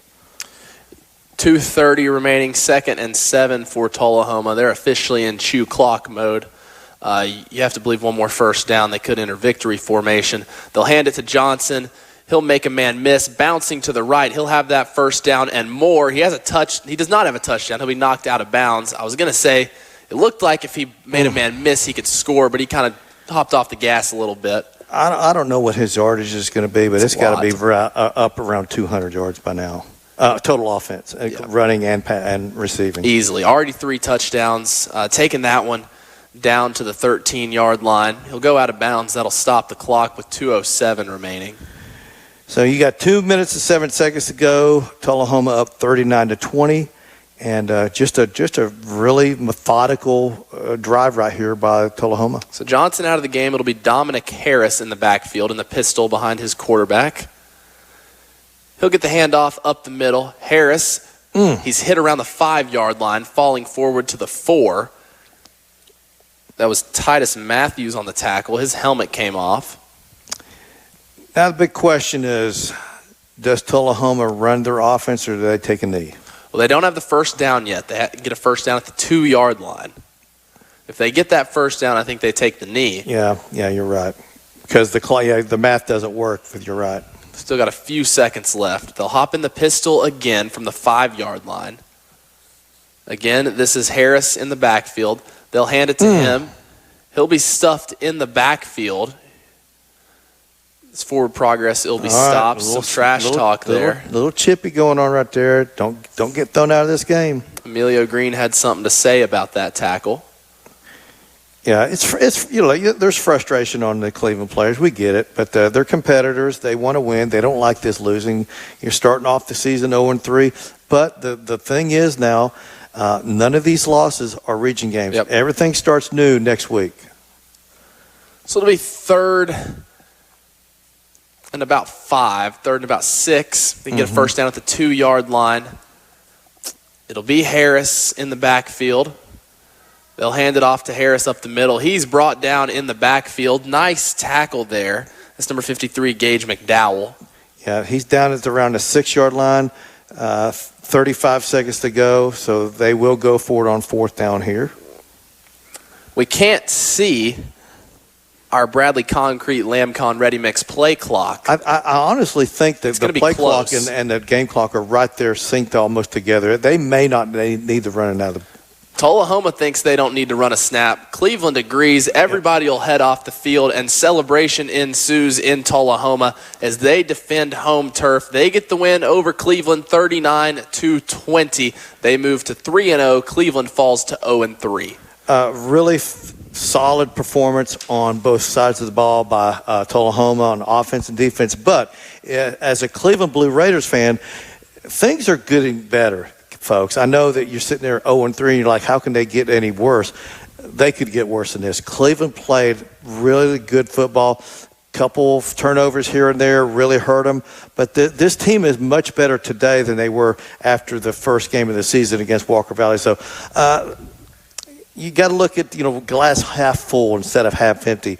Cleveland football is not where you want it to be, but it definitely is better than it was 3 weeks ago, for sure. Yeah, constant improvement for Cleveland, but, man, domination from Tullahoma. That's a good football team now. Yeah. It's a good football team that Tullahoma has, for sure. No doubt about that. So we're just going to bring you right in. We know it's late, 8 p.m. kickoff. This is our Cleveland Fasteners and Supply postgame stats. We didn't do stats for this game. We can tell you that Marvancy Johnson had a whole heck of a lot of yards and 3 touchdowns, though. He had to have 200 yards for sure. Offense. I'm talking about total yards, running and receiving. Great performance there. Solid all the way around on this Tullahoma team. That's a good football team. Yep. They're going to win a lot of football games against a lot of people. And I assume it's safe to say we can agree that Marvancy Johnson is our Dale's Heating and Air player of the game. Yeah, I don't think there's any question. Now, in fact, I bet you he's the player of the game more often than not when they're playing games. This guy, you do not bring him down on one-on-one. He breaks the initial tackle literally every time. That's what kind of a player he is. So very impressed with him. So for Cleveland, McGowan looked good. He had 2 late interceptions. It looked like he was trying to do a little too much. He had a lot of pressure in his face. Right. At that point in the game, it felt like McGowan was trying to have to play a little hero ball. You got to force something to happen. It was do or die. It was do or die. He was trying to make a play, and he tried. But listen, hats off to Tullahoma. Those guys were baiting him on some of those plays. They baited him into those throws. They jumped the route, got the interceptions, and they made the best of it. So, listen. McGowan's going to have better days for sure, but you can see the progress is coming for this team. Like I said, this is a work in progress for Cleveland High School. Yeah, and this was a 6-point game in the third quarter before Tullahoma pulled away. They fought tough. Westfield was excellent offensively for Cleveland. He was making plays everywhere whenever they got him the ball. Yeah, and there was that one play I'm trying to remember when he got basically tackled by a shoestring. If they don't make that, I think he breaks it for another long touchdown. Cleveland's got some playmakers. You just got to get these guys out in space. Now, give some credit to where credit's due. Tullahoma, they've made some really good one-on-one tackles. Yep. It's a good tackling football team. You don't see that a lot of times in high school football. Yeah, and you mentioned it. Cleveland caught Tullahoma sleeping in the first drive. Cleveland goes down. They score a touchdown really quick. But from there on out, it was pretty much domination for Tullahoma. It felt like they didn't have their foot all the way on the gas at some points. So that it kind of feels like they cruised to a victory. But as you mentioned, overall productive game for Cleveland. They look a lot better. Yeah, like I said. And listen, the region starts next week, so everything's ahead of you. You listen, you would like to have got a win against one of these other teams that you ever played. Last week they really had a chance against McMinn County, but they let that game get away with in the fourth quarter, much like this one. But if you saw the first game, you saw the Cleveland's first game, and then you watch this game, you're feeling a lot better. I know that you don't like to see that 0 in the win column. You want to see a 1 or a 2 or a 3, obviously, but you see improvement in the overall team itself. So Cleveland's going to be fine, folks. You may not be able to go to the postseason this year. But I'll promise you, you got the right coach. Yep. Chris Brown is the right coach. He's going to get things turned around at Cleveland. Just be patient. So next week, Cleveland hosts Maryville to start region play. That's a tough one. That's like going against Ohio State in college football or against the Philadelphia Eagles in NFL. You're playing the best. Yep. And that's just the reality. Cleveland's going to be playing a really, really good football team. But you know what? I think Cleveland's going to be okay. By the end of this year, you'll see a much better team than what you saw in August. That's for sure. Well, I can tell you it was a pleasure broadcasting with you tonight. Even though we were stuck here at the station doing this remotely on the TV, we didn't have any buffering issues. So, well, we were worried about that. We were. Listen, folks, before we came on air, that thing was buffering. We're like, oh, my gosh, how are we going to do this? And I think it buffered maybe 2 or 3 times. And usually it did it when we were at break. It was unbelievable. It's like the Lord was looking after us, wasn't he? We got the job done. Jim, any last words for tonight? Just keep your heads up, Cleveland Blue Raider fans. This is a work in progress. Don't give up on these guys. Support them. Go to Benny Monroe Stadium when they're at home. Support these guys. They deserve it. Cleveland falls to Tullahoma 39-20. They will be back in action next week at home against Maryville, and that will be right here on Mix 104.1, your exclusive home for Cleveland Blue Raider football, supplied all season long by Wholesale Supply Group. But as for us, we'll wrap up our Cleveland Ford Friday night of football. From all of us here at the station, I am Ryan Lovelace for sorry, man. I go to Jim Gum. Jim Gum. I got your name right. I ran out of oxygen. Let's start over. He got choked up, y'all. He's so happy to be around me. Yeah, exactly. That's what I'm saying. God, I mean, I'm sad to leave. That's what I'm saying. From all of us here at the station, for all of us that